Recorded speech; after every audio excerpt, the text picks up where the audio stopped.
Today is Tuesday, June 30th. You know what that means. We are deep into the NFL offseason. Time of year where nothing happens except motherfuckers going to jail left and right.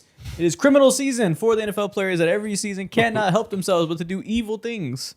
We got a bombshell this year. We got a bombshell. We got a good one this year. We got an all-time controversy one. Yeah. They are getting active. They're getting active as hell, as they tend to do. You know, these guys get bored in the summer, can't help themselves but do a little bit of crime. What's going on with these guys, man? What's wrong with them? Just a smidge. I don't know, like mob boss activities, GTA mission activities. They want to be criminals so bad. Why? They are. And I don't want to be. They're putting the work in. Rappers want to be rappers. Rappers want to be athletes. Athletes also want to be criminals at the same time. They want to be mob bosses. No one's happy. Yeah. Nobody enjoys the profession where they're at. But we're not here today to talk about the it's always ongoing- something more. Grass is always greener. Grass is always greener. There's always more money to get, more clout to get, kidnapping clouts. But we are not actually here today to discuss the case of Terrion Arnold. I'm scared now. Nothing has much to say about it, but other than holy shit. But we are here today to rank the best young stars in the NFL, as you guys see by the title. This will be an interesting one. We're going to change up the format a little bit. We're basically drafting the best young stars in the NFL. And by young, we mean players that are age 25 or under. And how we're going to do it is all three of us will essentially draft 10 players to this list. But in doing so, we are building out a list. So Donovan will have first pick. I will have second pick. Mo third pick. We're going to take turns going through until we build a full top 30. So if I'm number 2, I pick a player who I think is the second best in the league. Maybe Mo disagrees and I ruin his list. But you will see his overall picks on the right. And we all kind of have to just hope each of us don't sell the list for the rest of us. Okay, let's do it. Actually, I have a question for you guys. Sorry, right before we move on. So, like, what do you think the pipeline is for podcasters? Rappers want to be athletes. Athletes want to be rappers. Streamers want to, I don't know. Be actors. Be reactors or yeah, whatever. yeah, be actors. What do podcasters want to be? Yeah. Good question. Influencers. But they kind of are. Yeah, it's kind of the same Politicians. thing. Politicians. That's the answer. Yeah. That is the pipeline. That is the pipeline. Politicians. Politicians. Interesting. Yep. Yeah, because you're a podcaster, you want to be like, especially once you get to a certain level, you're like, I'm a leader of thought. Like I can. So that's definitely the way. Yeah, especially not necessarily sports podcasters, but other lanes. You know what? I could see myself as a politician one day. Yeah. You give a comedian a mic, and they're like, "Actually, I'm a fucking philosopher, and people need to hear my shit right now." Facts. Yeah. After we do our rankings, the top 30 young stars in the NFL, as we've done for the past 3 weeks, it is Love Island Corner time for Producer Corner. Before we get on the TikTok time, interesting one this week. Love Island USA is heating up. We are on full-on gender war territory with the discourse. I wonder what side we're on of the KCB. I'm scared. Yeah, they're gonna dox us. But we'll get to that after the rankings, like I said. For now, cue the intro music. Let's talk about these young stars.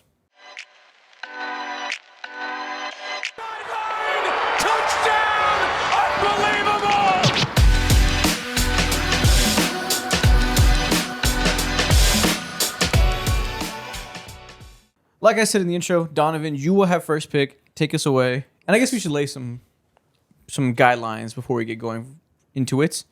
We're trying not to do positional value. So the quarterbacks aren't guaranteed to be 1, 2, and 3 just because they're quarterbacks, right? Now, maybe it shakes out that way. Maybe somebody believes there's a quarterback that's worthy of the top 3 picks. But we're trying to gauge everybody, relative to the position they play. If you're the best guard of all time, you can be number 1 on this list.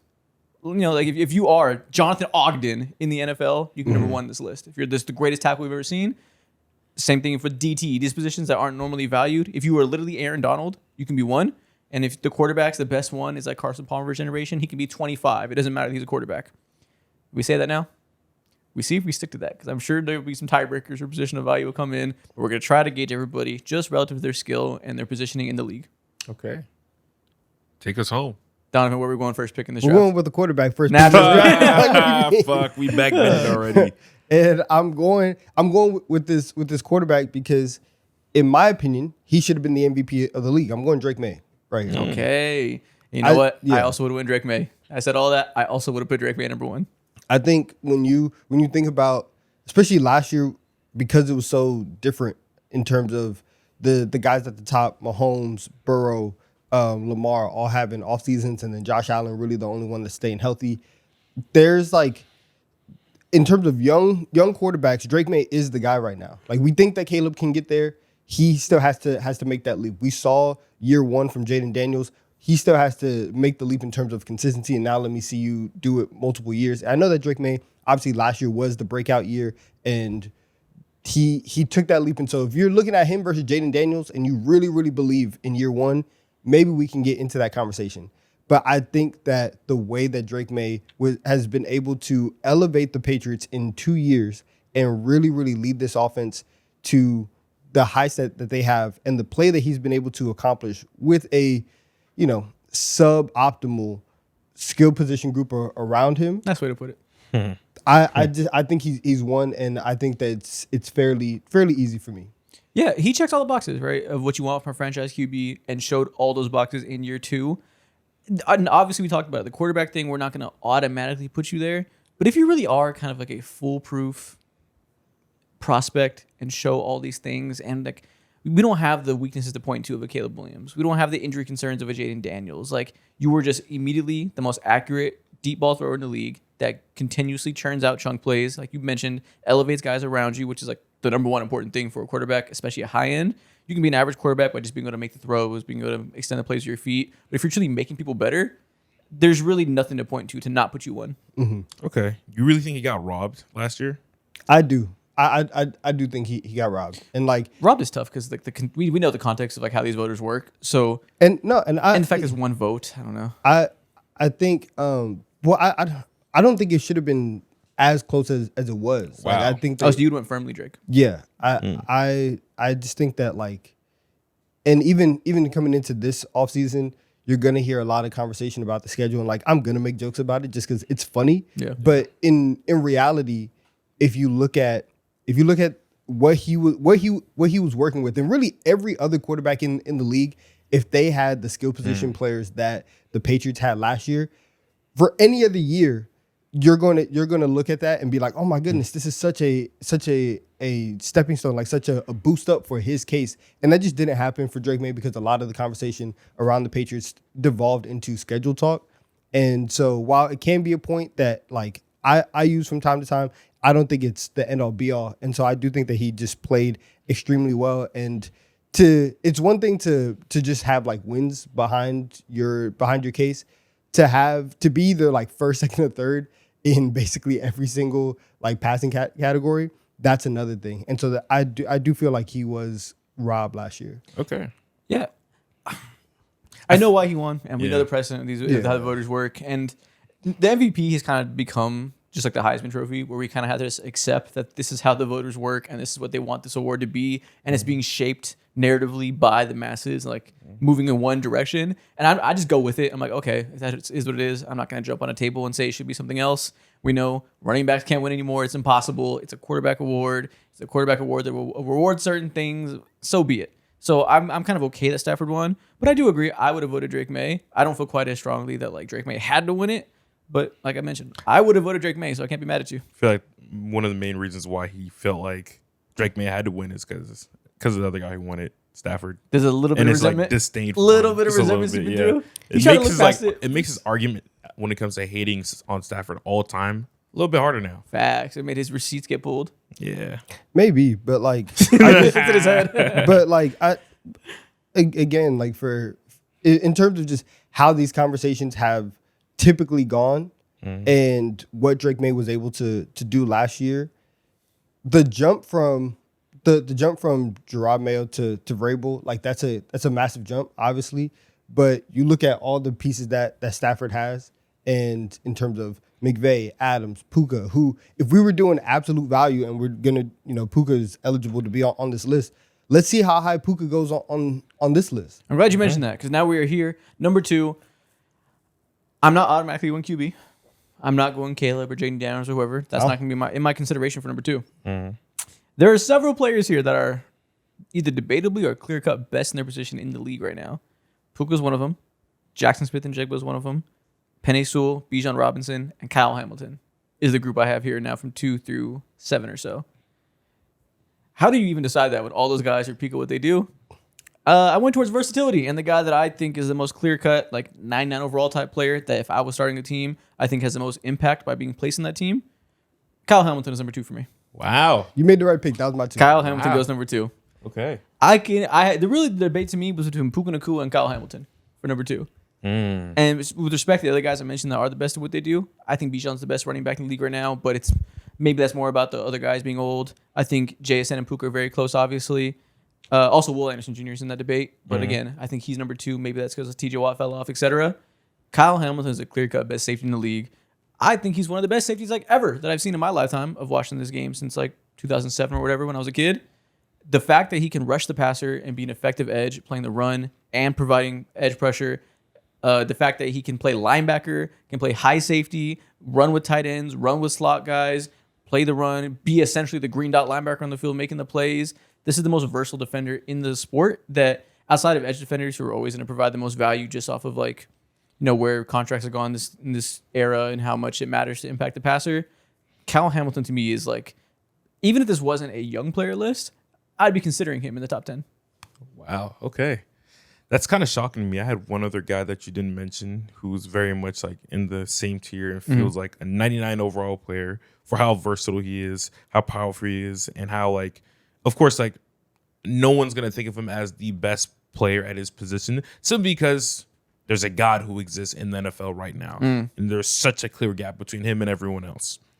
So that's why I got Will Anderson Jr. For the 3rd pick. Fair, very fair. Yeah. You know what it is? I thought about that too. I went Kyle Hamilton just because I feel like any year now, Will Anderson Jr. is going to have this 20 sack season where he becomes that Hall of Fame level guy that's clear cut. And he's already close to that, right? Sacks aren't everything. He didn't cross that type of threshold, but we know he still is a good with second DPOY for a reason. I feel like Kyle Hamilton is already having those type of seasons. He's already having these safety equivalent of 20 sacks or whatever, where you look at him and say that's the guy all time.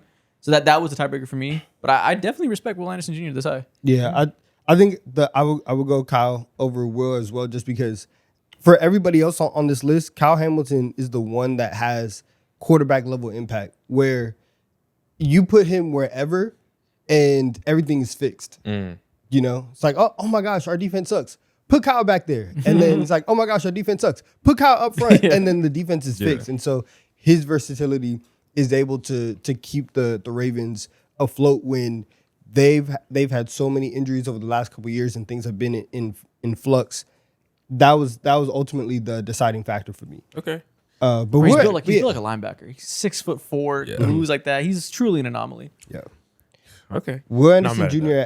at 3 though, especially before he has one of those insane all time seasons, it is still fair to put him on the list and stamp your flag and it's not even a stamping of the flag. He just is one of those type of edge rushers. He's AP first team All Pro in his 3rd year. That's one of the best young players we've ever seen. He's up there for sure. Yeah. And so if you're first team All Pro and the leap or the season hasn't even happened yet, that's where it's we're dealing with a different class of edge rusher right here. He could get to 1 next year if he has that type of season. And part of it is also he plays with a stacked defense. Hunter has to get his sacks too. So It's not as simple as just the sacks. This was like I said, if he has the Hall of Fame career we expect, we'll say 2025 or even 2024 was the start of that run. And we won't have to say it's only when he starts getting the 18+ sack seasons. This year is still like that, still at the top of the league in every advanced metric you can look at. All of the pass rush win rates and multiple types of situations on 3rd downs, on long plays. He is a guaranteed pressure. He is that guy. Guaranteed pressure. He's guaranteed to even impact plays outside of even without doing the pressure stuff when it comes to impacting the game on the run defense as well. He's elite on all fronts. 20 tackles for loss this season. Yeah. He is that guy. Yeah. Is he going to be 1 next year? I'm going to say no. Yeah, it's hard. Next year, as soon as next year's a no. But because that's for Amari Hampton. Because Hampton's obviously going to be 1, so he can be 2. So my pick at 4. I have 2 guys here that I'm going back and forth on. I'm going Penei Sewell at 4. Whoa. Okay, fair. Yeah, I'm going Penei at one of the best run blockers I've ever seen in my life. Okay. And that skill, I think having specific skills that can lead to just basic, you just can't stop it. If somebody can't stop you on the ground and you're able to get your run game going, the entire ethos of what the defense can do or has to even think about adjusting to is very, very different. And everything everything in football is built off of like, can you stop the run? And if you can't, there's just nothing you can do to be a successful defense. And I think that having Penei Sewell, who can influence a run game that is still elite, and him being the best run blocker in the league, like the value that Detroit has, you could put him on either side of the line, his versatility, his power. You can put him in motion. You can have him catch passes. Like, he's just a crazy athlete at that. And then you have the production behind it. I think having a tackle on this list is definitely, and this is like also the tiebreakers. And I know we tried not to do positional value. I understand, but it ended up being a tiebreaker for me, because it's like, for me, it was him or Puka in this spot. And I think that just having a tackle and having somebody that is as dominant as Penei is worth it. So that's why he's my 4.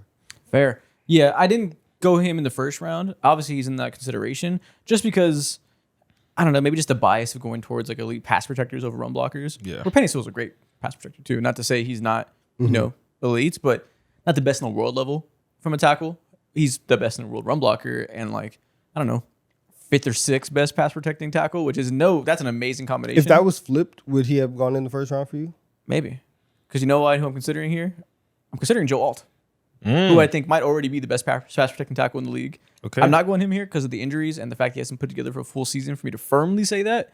But I do consider him to be, if he is who he was before he got hurt last year and does for a full season, maybe the best pass protector in the NFL already.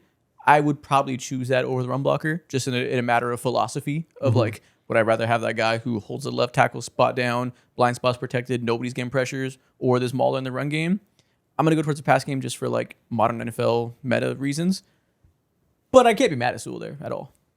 Yeah, I think that's and obviously like it's passing league, but I mean, we're talking about like the meta of, It's shifting. It's flipping. of what it is, and like what you need to have to build a functional offense, and to open yourself up to all of this, you know, play action, turn my back to the defense, attack the middle of the field. That starts with properly being able to run the football. And so if you do have Penei there, that's why I think that conversation is super interesting, but that's why I would go with Penei. So for the next 5 years, you could have them both today, same contract, same age. Penei Sewell, all you pick Penei? Yeah. Yeah. Interesting. Yeah. However, Injuries aside, I'm yeah. trying to think if it's just I'm a Chargers fan that'll go alt, or if I Yeah. would really go alt. He'll go Penei. Who's to say? Nevertheless, I'm going Puka Nacua at number 5. Ah. I had to pick the wide receiver. We know the impact of wide receiver as a position. We know the skill level of these top 2 guys in Puka and JSN. We debated since midway through last year when it became clear that both these guys had made best in the world level leaps. Who we think is better? We've always kind of just slightly leaned towards Puka, but I'll speak for myself now. I have zero confidence in that pick. So you could go JSN right here, and I would feel exactly the same about my list. I'm going Puka for everything we talked about: the strength, the versatility, the better blocking, the run after catch abilities being a little better. Like, just the slight nods and why we like Puka's play style slightly more, I guess. But this is really Nacua / Smith and Jigba's position. Not gonna lie, there's a few rules that I made personally when it comes to what I'm gonna do coming into this draft episode. And I told myself, no matter what, I'm a Puka guy. I made it known like clear as day consistently. Isn't he like the all-time leader in yards per game, which is ridiculous? Yes. And I understand because there's like a lot of there's nuance to that conversation. He's walked into the absolute best and perfect scenario with the quarterback when it comes to the offensive line and head coach and all that. But still, regardless of the fact the talent is there. And as much as I think Puka is not clearly the number 1 wide receiver in the entire league, but JSN clearly deserves to be my next pick, and he's like very much in line with all those things. He's way different, completely different when it comes to the type of talent compared to Puka. He's not as strong as he is, but he's so like clever and way more niftier, and I think he's a much better route runner than Puka. And he's so special in like opposite ways. It's so crazy. Yeah. Puka is just weird to say this because his build and because frankly he's not black. Athletic freak, right? So like, He's we an don't ever say anomaly. that. Yeah. We don't ever say that about like Islander players. Yeah. But the way he has this strength and size combination and ability to throw people off him. Yes, we do. Sure, at the receiver position. Islander, At the receiver position, you Yeah. know, we don't often say that about like a receiver. You wouldn't imagine me say that he's the athletic anomaly, but like it's true about him. His size and strength combination is crazy. Like I remember early in his career, people like talked about him like he like was like regular size, he's a solid 6'3". And you feel that. The way he's able to use his body at the catch point, the crazy catches he does over people through contact, insane. The way he's able to throw people off him, use his strength as a blocker and run after the catch, insane. He's not the route technician of JSN at all. The way JSN can glide through routes and like run full speed and not have to bend at all, do everything upright and make everything look the same. It's insane. It truly is splitting hairs. Yeah, it's a simple difference with me personally. It's like Puka's a walking mismatch. And it's so incredibly hard. Meanwhile, JSN, he's like a technician, and he's gonna figure out ways to get his game off regardless. Yep. So I think they belong right next to each other, no matter what the context is. Perfect. Donovan, who goes at number 7 after these two wide receivers? I want to take somebody who is that I think is in a tier of their own in their position. I'm taking Bijan. Fair enough. So he's in a tier zone over Gibbs. Yes. Why is that? Yes. I think he's more complete. I think he's a better. I think and like Gibbs obviously is amazing at a lot of stuff. Even as fast and as agile as Jahmyr Gibbs is, Bijan is a different level of agile, and his ability to make people miss. He's also just every single year, like we're on 3,000 yards of scrimmage watch from Bijan. Like he's just that dominant. You can line him up everywhere and ask him to do so many things. As a runner, he's good. His explosiveness, his contact balance, all of that stuff is at the top of the league. And maybe we'll see a season like that from Gibbs now that it is from day one his backfield and he's not splitting time as much and the secondary back is now no longer David Montgomery, it's Isaiah Pacheco, right? We'll see what that looks like. But I think that Bijan is just a better player. And there's the tier 2 for the running backs, and we did our tier list. For me personally, tier 2 was super, super crowded, but I did feel like last year Bijan really, really leveled up above everybody with the production that he had. Can't be mad at that at all. Really cannot be mad at that. Question. Going on my next pick. Are we projecting towards next season or saying right now? You can do a little bit of both. No, we got to pick one. Is this projecting? Because whatever you feel like you need to do to justify your pick in that moment, do. Project. Next, I want to make sure I keep the same thing going forward because that affects Caleb, that affects Malik Neighbors, that affects a lot of people. Brock Bowers coming off a bounce back season. Then I'll say more so right now. So the question really is based on injuries last year. Should we hold it against people, or if we know they're going to be great next year, just go off what we know they can do? See, if I think yeah, an injury history, then I'm like, I don't know about that. Yeah, if That's it's an injury history, then maybe we'll take it into account. If it's something where last year was kind of the only injury, then we can be comfortable putting that to the side. And I'd like the projection of you getting back to what you were, as opposed to you're on this path of getting better and better, and then we expect you to take this leap. I don't really want to do the leap. Yeah, but obviously, all of these players are 25 and under. We think that they're going to get better in some capacity. So yeah, because those guys I just mentioned, all Caleb Williams, Malik Neighbors, and Brock Bowers specifically, all were in year 2 and showed signs, obviously. But like Caleb's a little different from the other guys, but like had an injury that they were about to clearly become one of the best, haven't quite done it for a full season. So it's not necessarily them getting back to what they were doing, but the trajectory is so clear. That's where I'm like, what do we do with that specifically? Where like, if I tell you Brock Bowers is the best tight end in the league for the next 10 years, you're going to believe me. But he got hurt last year and didn't show it, Make your pick. Joe Alt is my next pick. What the fuck? I don't like this guy, man. I'm just so clear. It's so clear he's going to be protector of the year type of guy for 12 years, like barring good health. 6'7" freak. I think he's already the best pass protecting tackle in the league on a game-by-game basis. Like I said, got hurt, dealt with that injury, came back, played through it. Wasn't quite the same. But early in the season, he was completely shutting guys down. He put Max Crosby into a closet and locked the door and threw the key into the bottom of the Gulf of Mexico. It was crazy the way he's able to lock guys down.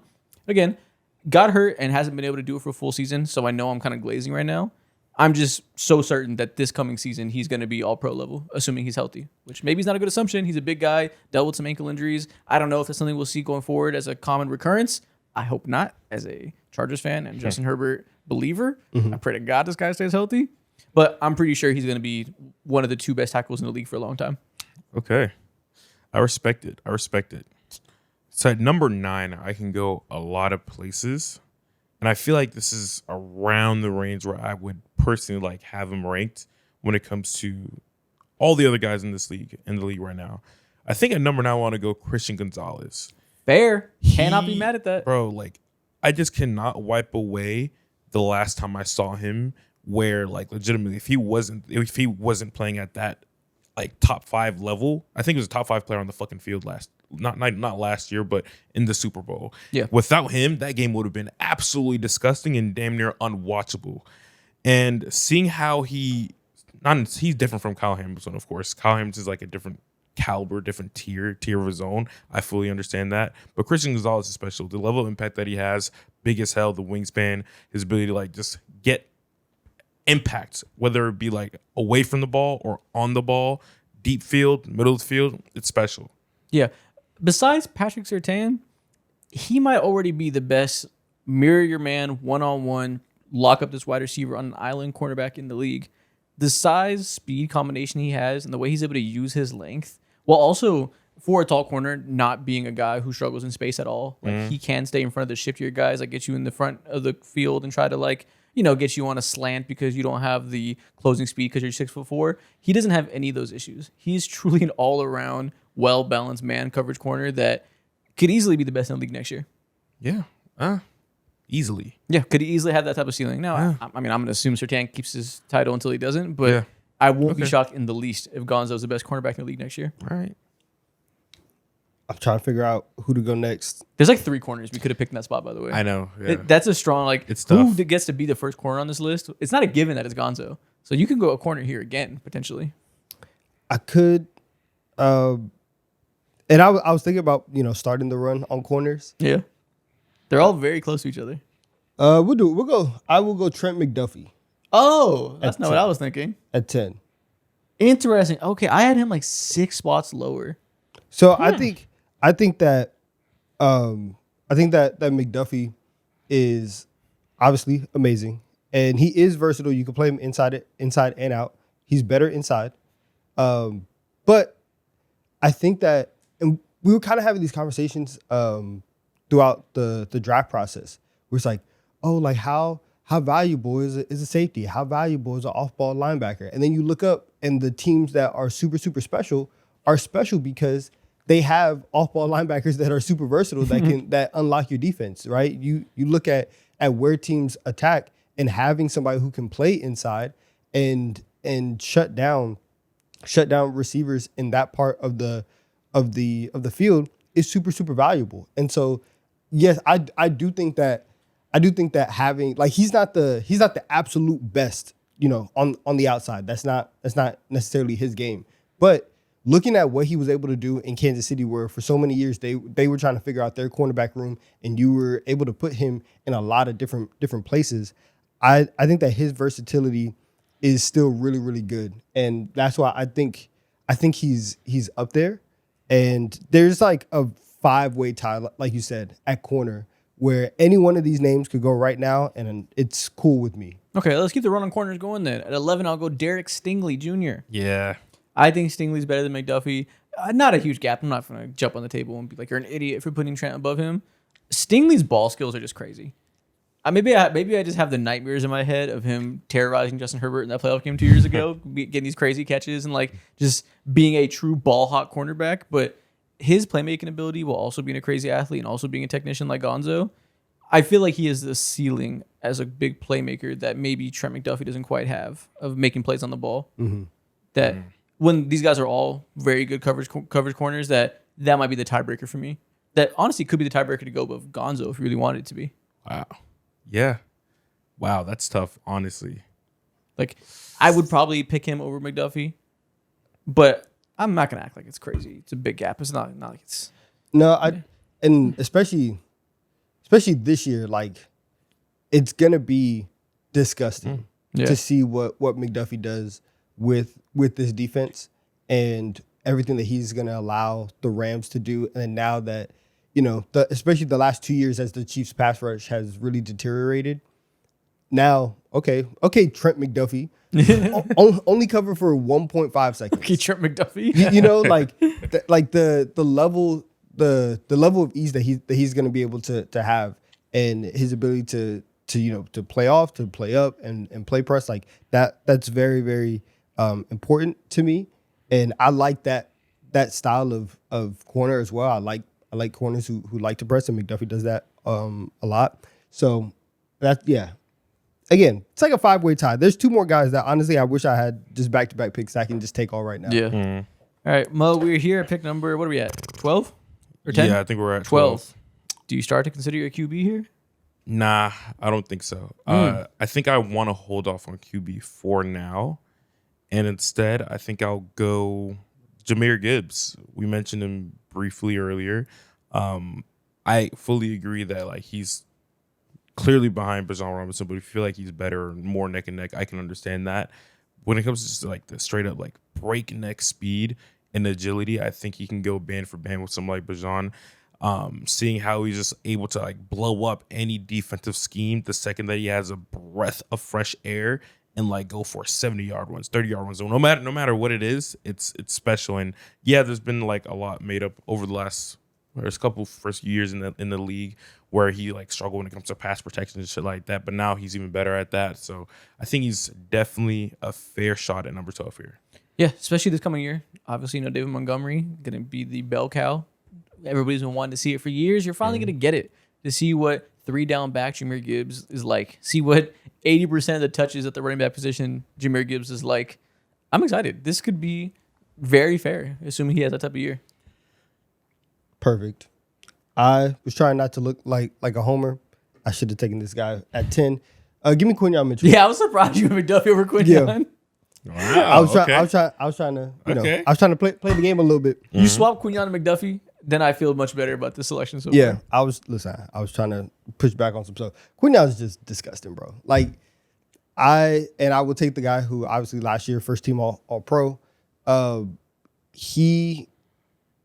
You can put him on a side and he can take away a side. He can take away receivers. And the Eagles defense last year, there's a reason why cornerback 2 was as dire as it was, because you're not targeting the side of the field that Quinyon is. And everybody, when every team has their like lockdown corner, you go like week in and week out and everyone's like, oh, my corner locked you down. Quinyon was legitimately like teams were, regardless of who they were playing and whether or not he's playing Puka, he's playing Devontae Adams, he's playing CeeDee Lamb, George Pickens, like he's having extremely quality reps, shutting people down.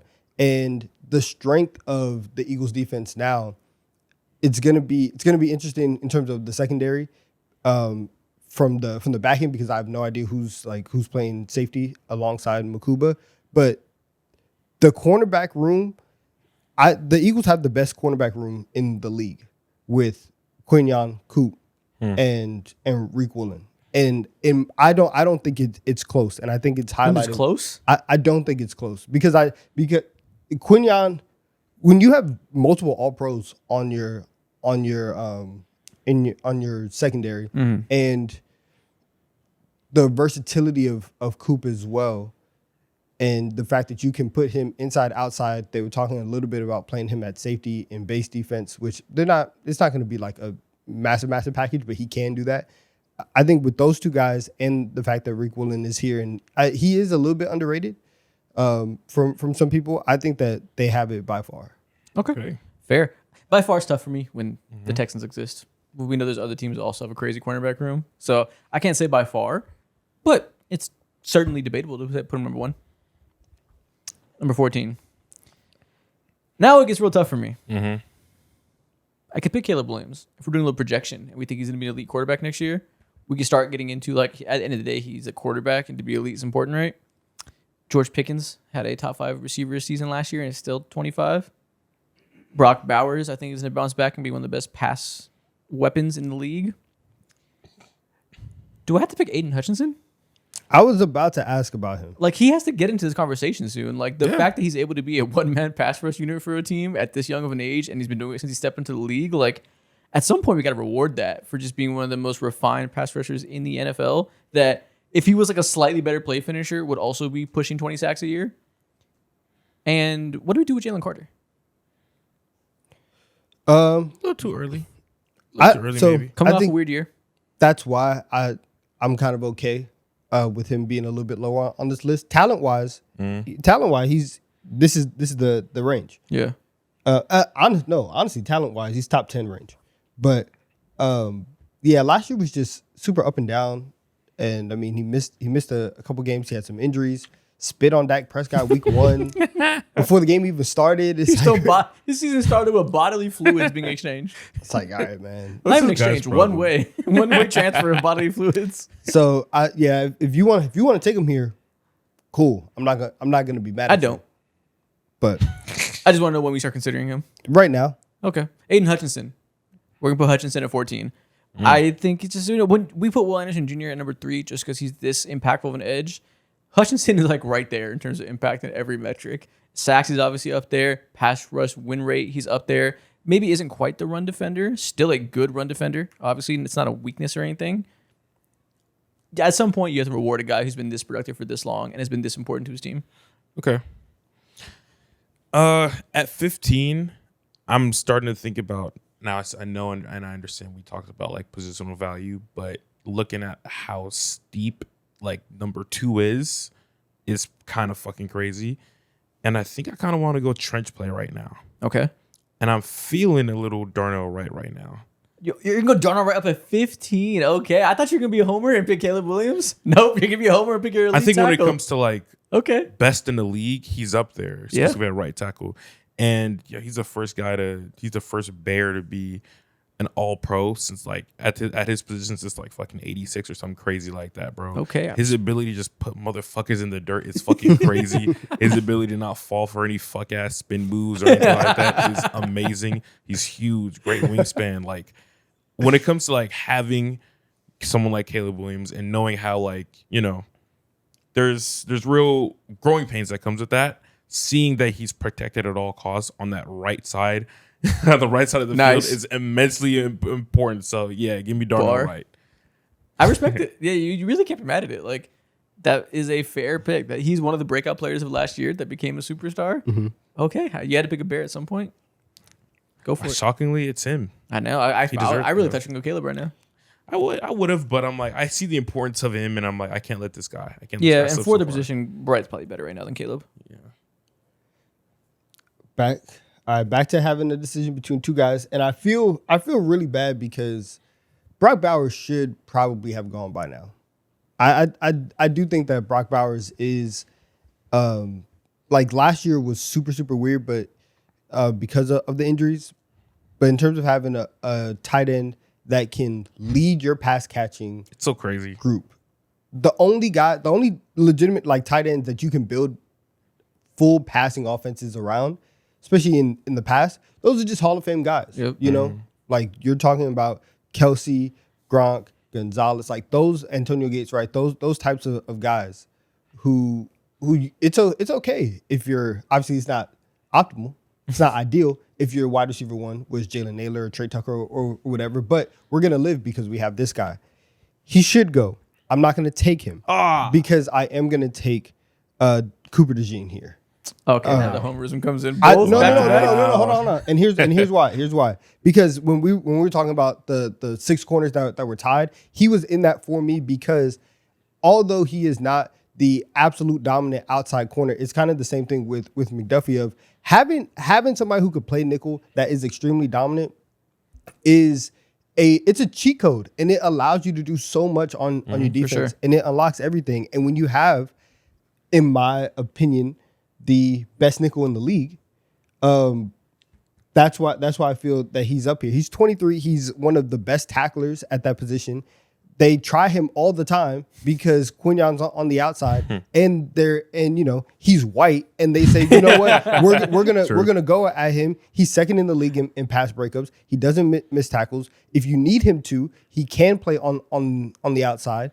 He's never comes off the field. He can make plays. Like he's as complete of a nickel as you can find in the league, and so that's why. The combination of both Mitchell and DeJean and the fact that they can play off each other obviously gives both of them a boost. But if you take him out of Philly and you put him anywhere else, he's still going to be one of the most impactful players in the league. Fair. again, it's quite funny. He went back to back Eagles cornerback, but you really come mad at it. Obviously, for what you said, we're in a nickel revolution in the league right now. Everybody wants to have their dynamic weapon there to be able to run nickel packages and be able to defend the run still. That's the new defensive meta. That's what got Jesse Minter hired, what made Mike McDonald win the Super Bowl. If you can have that weapon there and be multiple on the defensive end and not be stuck in base formations, not be stuck in just dime, like you can do a lot with that type of player. And Cooper's probably the best at that right now. Yeah. Okay. So that's Kyle Hamilton, who does that a lot too. So Okay. Fair enough. fine. Then I will That's go my Brock pick. Bowers. I will go ahead and Yeah. close the loop that Donovan started. Throw down the lob that he threw to somebody that he didn't even pick. Brock Bowers is he's a wide receiver that plays tight end. Like he's a tight end. He's going to be the best in the league for a while. He's CeeDee Lamb. He's closer to one of these route running wide receivers that operate in space super well and can be the genesis of your offense and be the guy that you flow everything through. I think him as a weapon for a number one overall pick cornerback is going to be cinema, and we should expect for him to be a clear cut like fantasy league winner, number put upper from the tight end position. Like the yards are going to be crazy. number put upper. Yeah, like I'll need yards, touchdowns, whatever. Like he's going to put up stupid stats. Okay. And back-to-back picks. I'm picking another Bear. Give me Caleb Williams. There you go. I couldn't let him slide past by me again. I think that would have been kind of ridiculous. So much has been made for all of his flaws throughout the first 2 years of his career. And now that he's been entered a situation where you have a much improved line compared to the year before. You have one of the best offensive minds that we've seen, new offensive mind that we've seen in quite some time in Ben Johnson. You had last year an assortment, an array of offensive talent on your team. Same things can be said when it comes to your pass catchers again. Everyone's expecting and waiting for the leap. And year 3, Caleb Williams could be like a top 10 quarterback. That's not out of line at all. Or he could be like, I don't know, top 14, 15. That's also in play too when it comes to a lot of the misreads and all that. But at the end of the day, they're just a simple factor. Are you a bitch or are you not? Do you have ice in your veins or do you not? Like, and he clearly does. So I got my 18. Are we glazing? Putting Caleb over Jaden Daniels? Should we regret that? Should we consider that to be the right choice? Like, obviously, Jaden Daniels had the better first year. Second year, he was mired with injuries. Who knows if he'd have had a leap or not? The team kind of fell apart, so he probably wouldn't have. He probably would have been, like sophomore slump would have been the title regardless of injury or not. What do we do with that? I think for me personally, the ceiling play, I don't necessarily view it the same. I think talent for talent, I would probably go McDaniels, but because of how I feel like he's more of an injury prone player, obviously like slimmer frame and stature. I think Caleb's superpowers lend me to believe that on the play-to-play basis, and also like how healthy he is and all the like gutsy, insane arm talent that he has as well, and how that like combines together. I feel good about him being a top 10 quarterback for a long ass time. A lot of people obviously make a lot about the fact that the consistency hasn't come yet, and he has these superhero moments that like people are like talk about that people overrate the highlights. Highlight plays win games sometimes. It's also pretty good to be the best thrower of the football in the NFL potentially and be able to have those moments that come clutch. Like there is value to that people ignore in light of the weaknesses being like super apparent with him. So I can't be mad at it. Yeah, but they're way closer than a lot of people make him to be, I think. Yeah, long term, I'm very interested to see how the dynamic goes. And throw Drake May in there. Maybe these two guys catch back up to Drake May. Very curious to see how these three guys kind of how the narratives of their careers intertwine over the years. Yeah. I'm taking Jaden Daniels. Okay, back to back is where they go. Fair. I don't think I think May and his play last year, I think set him apart. But I think Caleb Williams and Jaden Daniels are fighting obviously right now for 2. And they both have had opposite years in terms of Jaden's first year being better, Caleb's second year being better. And now we're in this rubber match, and let's see, like if the injuries cannot be an issue for Jaden Daniels, you're in year 2 of this Ben Johnson system for Caleb Williams. I think that they are obviously the way that we talk about them is very different, but in terms of the point in their careers, they're at the same spot, and they have to prove that they can be the guy, and everybody knows that they are as talented as anybody can be, and we've seen the highlights, we've seen the flashes. We saw Caleb Williams go on a playoff run and have all the moments. We've seen Jaden Daniels carry his team to an NFC title game. Like, there's some playoff success in there. They're neck and neck to me. I don't think that they can go one pick, have one person between them. Yeah, fair. At 20, I will go a guy who I think we kind of forgot about. George Pickens will go number 20. Mm. Again, Okay. like last year was arguably one of the best receivers in the league. The year that he just had, I'm putting him above Malik Neighbors for next year. Like, duh, never mind. I say it like it's not obvious. Because the injuries, it's Yeah. fucking obvious. Even if Malik Neighbors was healthy, I think I probably would have still picked Pickens right here. Ooh, okay. That's I a tough one. Yeah, I might disagree. And there. maybe I say that because we didn't get to see like a super big Malik Neighbors leap last year. Maybe he would have did that if he stayed healthy, and I would have had a completely different vision of what Malik Neighbors is going to be. But the level of Pickens played at last year is what I would hope Malik Neighbors can reach one day. Like he's already there, and maybe he'll never get better, and that's who he is. He was the 5th best receiver in the league last year, by most people's idea of the standing, right? That's crazy.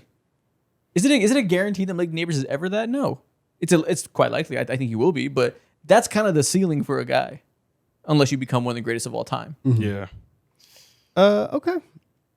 I think it's fair. I mean, you mentioned Pickens. There's another receiver that you could probably put him up against. Who did I miss? Maybe Drake. That's my pick actually right now. I mean, I think Pickens had a way better year than Drake, but I love He Drake. did. May. Drake London. I love Drake London. yeah, he did, but I do honestly feel like the situation difference is fucking If crazy. you free Drake London, Exactly.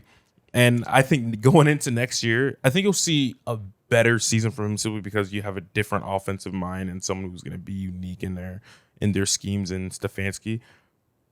I don't think Drake London's the after the catch weapon that some of these every other receiver we've talked about is. Yeah. And that's the only thing that separates him from me is I don't think he has that ceiling of like creating explosives with the ball in his hands. Obviously, great route runner. Not like he's not JSN's route runner though. No, of he's course not. Great big body. Not as physical as Puka Nacua though. He's good at the catch point. Not like Puka Nacua or Pickens though. So I think he's balanced, and I rate the hell out of him. But I don't think he quite has. Like I would have put Neighbors above him. I think. Real, Neighbors. I agree, 1-for-1 talent, but it's just a simple injury for me. Yeah, sure. That's why I can't do Good that. point. If we're not going to rate Neighbors because of the injury, we don't know what he's going to be next year. Then fair. Yeah. Again, if you told me even with the injury he came back next year and gets back to being what we expect, I probably still would have went Neighbors even with last year being injured. Okay, I can understand that. But it's close because Drake London does everything well. Yeah. Everything well. He is so balanced. He's like the Matt Ryan of wide receivers. yeah. Just like And you know not what? even Matt Ryan won the MVP. That's not bad. Yeah. And you want it by being balanced and not making mistakes and getting the ball where it needs to be and not messing anything up and not taking away any value. Yeah. All right. Pick 22. Getting into it, there's a lot of picks here for unsexy positions coming up potentially. Probably You said, but not picking a sexy guy. might have to. I might have to go with sexy. And listen, man, I like all pros. Give me A-Chain. Ooh, fair. Give me A-Chain. And Okay. we talked about it on the running back list, on the running back tier list. I don't think that there is as massive of a gap between A-Chain and Gibbs. And so the fact that I can still get A-Chain here with some value, I think is there. But turning his ability to turn something out of nothing, his explosiveness, his pass catching ability, he can do it all. And the Dolphins suck, and they have no hope and very little shine for this year. So he might get lost and he might just be treated as like a fantasy darling. It's like, yeah, he's good in fantasy football, but is he actually a good football? Like, no, he's actually a good running back, and he's a good football player.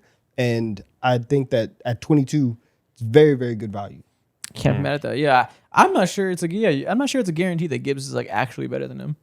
If H-Chain wasn't I'm not tiny, sure. if H-Chain wasn't tiny, we might view them exactly the same. H-Chain has short man syndrome against him that we just assume because he's small, he'll get hurt more and can't do quite as much. He might have better vision than Gibbs in between the tackles. Like he might be a more refined, like read the field runner. They're listed. I think they're listed at the same height. Interesting. It does feel Really? like it feels like this. It feels like H-Chain's 5'8". They're both. Gibbs is listed at 5'9". Wow. Why does it feel like H-Chain's so much smaller? Just because he has like short shoulders, he's like smaller built, I Maybe. guess. He's Maybe. probably like 15 pounds lighter, maybe. What's the weight listed at? So Gibbs is at 202. I'm guessing he's 10 pounds different. Yeah, Gibbs is at 202. A-Chain is at 190. Oh, so 15, Damn, 12 pounds okay. different. Yeah, That'll do it because he Makes looks sense. much smaller. And I think people probably hold that against him. but they're listed at the same height. And in terms of production, obviously Gibbs has had more, but because his team is better. But if you put A-Chain in Detroit and you allow him to work with those weapons, I think you can get a very similar year. So I would like taking HN here. Fair. I will now go with the Super Bowl champion, Byron Murphy II is number 23 on this list. The next defensive tackle that must go. Yeah. The most unsung hero of a Super Bowl champion in a long time. He, along with Leonard Williams, was able to be that duo on the interior defensive line that made everything work. The fact that he could take up 2 blocks, be dominant against the run, still have plenty of pressure juice to go at the defensive tackle position. Had to play nose tackle when he wasn't even supposed to be a nose tackle type of prospect. You know, his rookie year, he wasn't. The numbers weren't there. People were a little disappointed because he had to move to nose, like I said, and wasn't necessarily fucking it up. Year 2, he was fucking it up. It took him a second to get used to it. He had more opportunities to do a little bit more things there in the second year. That is the biggest advantage they have. Is on the interior. Those 2 guys are going to wreck your game and completely destroy gaps to allow all these guys to flow around them, to allow Nicky Mawari to be the second level defender, to allow the edge rush room that isn't even like amazing to produce well because that defensive tackle duo was there. I think he's probably the most underrated defender in the sport right now, besides maybe some safeties because safeties get no love. Okay. Yeah. That was my next pick. That's tough. That's incredibly tough. Okay. Go again. Do you say it's tough? I took your pick. You say get some value. Yeah. We're not drafting here. Keep in mind. We're not making teams. Yeah, you're right. I know. Okay, so I think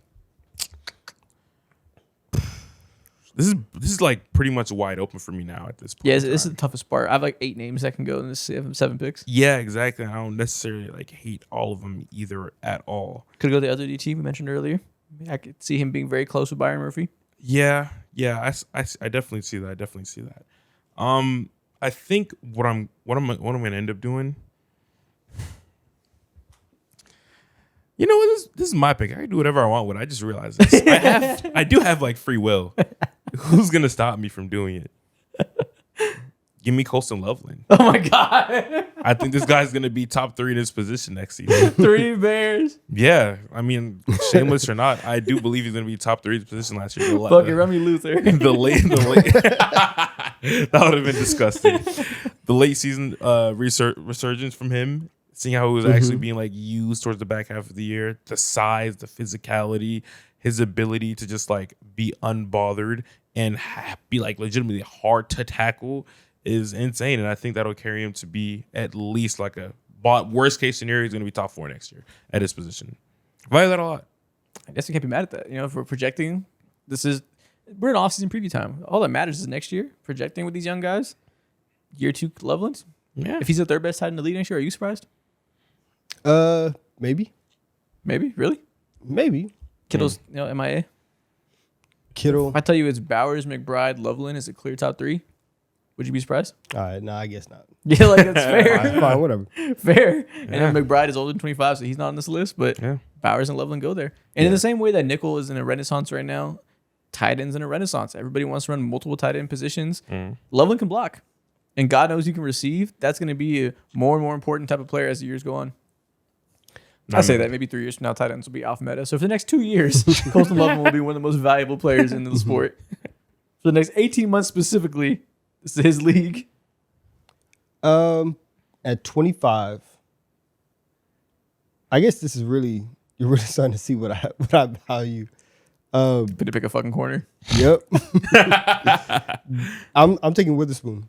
Ooh. Fair. Yeah, Spoon's definitely on next up. I think having the combination of being elite in coverage and then also I can tackle and I can play the run as well as anybody at my position.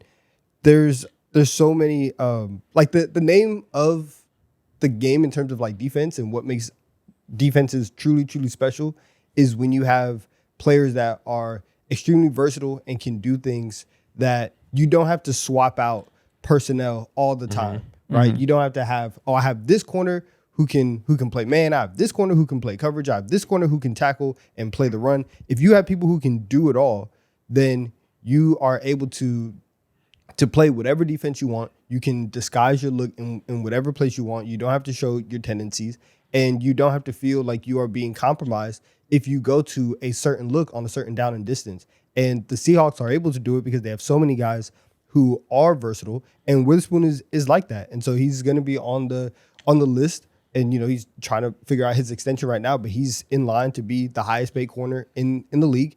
And the reason for it is because he can do all of that on top of rushing the passer and just provide so much value to this defense. So I think taking him at 20, I think he has to be on this list of the top 30 guys. I agree. He probably maybe should have went higher.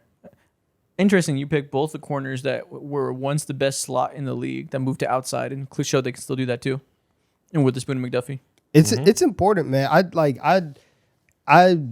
As I've said, multiple times, like I think really having a nickel and having somebody who can play inside and do obviously multiple things, and whether it is play the run or rush the passer from that area, it allows you to just have so much more freedom in what you're doing. And in a league where you're trying to disguise every single play, like nobody outside of the Texans, nobody just lines up and plays defense. Yeah. And so having those players that allow you to do it at a high level is insanely valuable to me. Should we put Malik Neighbors on this list or just leave him off because of injury? Because at what point, like he either has to be higher or not on the list. I think we can take the cop out and keep him off. Just because Is that kind of crazy though? it is crazy, but also he's not dead. He didn't tear his Achilles. Like yes, but he tore everything else. True. he had a fucked up knee that requires some more surgeries. But like he's not the first. And okay, so this list is projecting towards next year. Clearly, do you think he'll be a top 10 receiver next year? Like, is it even reported that he's for sure gonna miss week 1? I actually don't know. I don't know either, but if he's gonna be a top 10 receiver. I don't even think it's been clarified. We didn't even get any time like John Harbaugh comes out and speaks about it. We don't get like anything super inspiring. Last report I'm seeing is that he's racing the clock to be ready for week 1. So they're aiming for week 1. He's racing the clock. Yeah, like they're trying. Whatever. That's just the headline. That's the headline. Whatever that means. Yeah. I don't know if he's gonna win the race or not. But like the goals are gonna be ready for week 1. He knows a week 4 injury last year. That's damn near a year. I mean, listen, everybody has goals. Everybody has goals. So are we just gonna leave him off because of injury? Even though he might play week 1? So I'll tell you this. I'm probably not gonna take him at 28. So you do what you want with that information. It's a risky draft pick. I might not do that. I want to pick Tucker Kraft. But I feel like we had to pick Malik Neighbors on this list. Oh, okay. If that's the choice, then yes, you do have to pick Neighbors because both of them have their knees torn. Oh, I forgot he got fucked too. But Yeah. Crafts is different though. Like he was like most normal to tear up. I'm gonna put the pressure on real Mo. normal. I'm gonna pick Kalen Bullock at my 26th pick. What the fuck? I'm gonna put the safety of the Texans, who is one of the best free safeties in the NFL, ability to play the middle of the field and cover the entire thing. He gets no type of recognition because he plays next to a million other all-time great cornerbacks and just great DBs up and down in Stingley, Petrie, Laster himself. But in year 2, Kalen Bullock was one of the most impactful safeties in the league. All right, fuck that. I'm putting the pressure on Donovan. Give me Tyler Smith from the Cowboys. Okay. Someone who was mad versatile throughout his playing career over the last few years, whether it be in college or in the league. There's a whole thing going on between Cowboys fans, whether they want him at left guard or left tackle. How good he is in the run is really, really impactful for this team. Like he's a great player. 3-time player Pro at this Bowler. position. And yeah, he's honestly, I'm kind of not shocked that we didn't take him just yet, but he definitely deserves to be along this territory. And it's just guard bias. Yeah. But 3 Pro Bowls in 4 years, and also he's more of a run blocker than pass blocker. So that gets you weighed down a little bit. But fair. Can't be mad at him being top 30. Donovan, will you take Malik Neighbors? At 28, there's 4 guys here that I have in consideration. Really 5, but Mo took my guy. Who's your guy?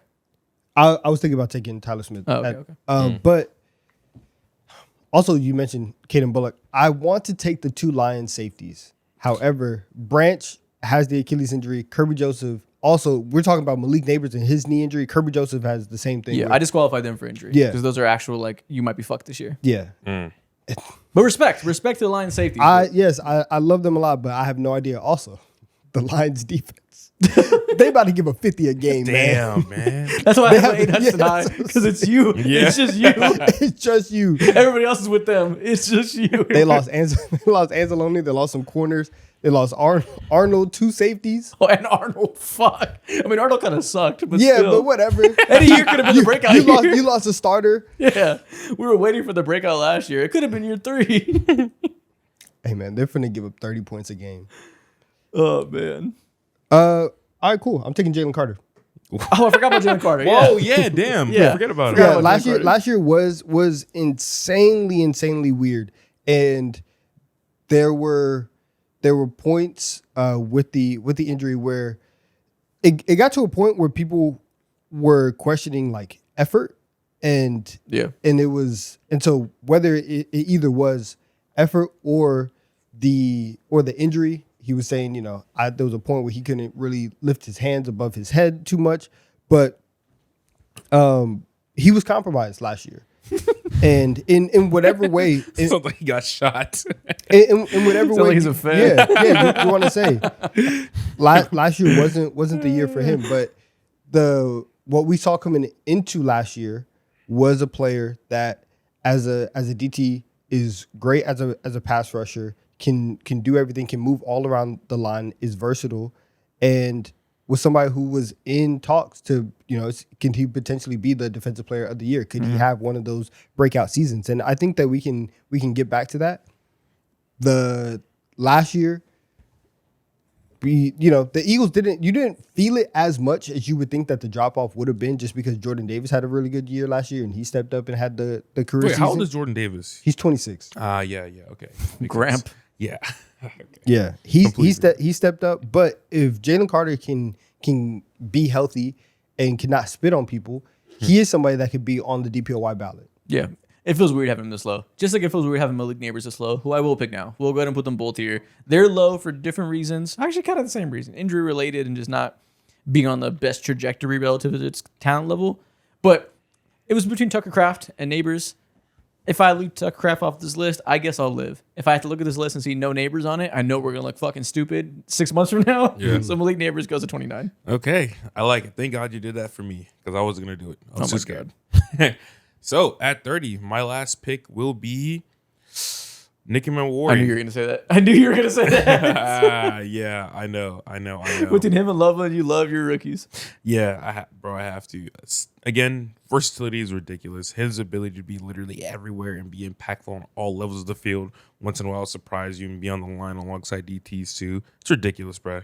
One of them ones. Yeah, truly.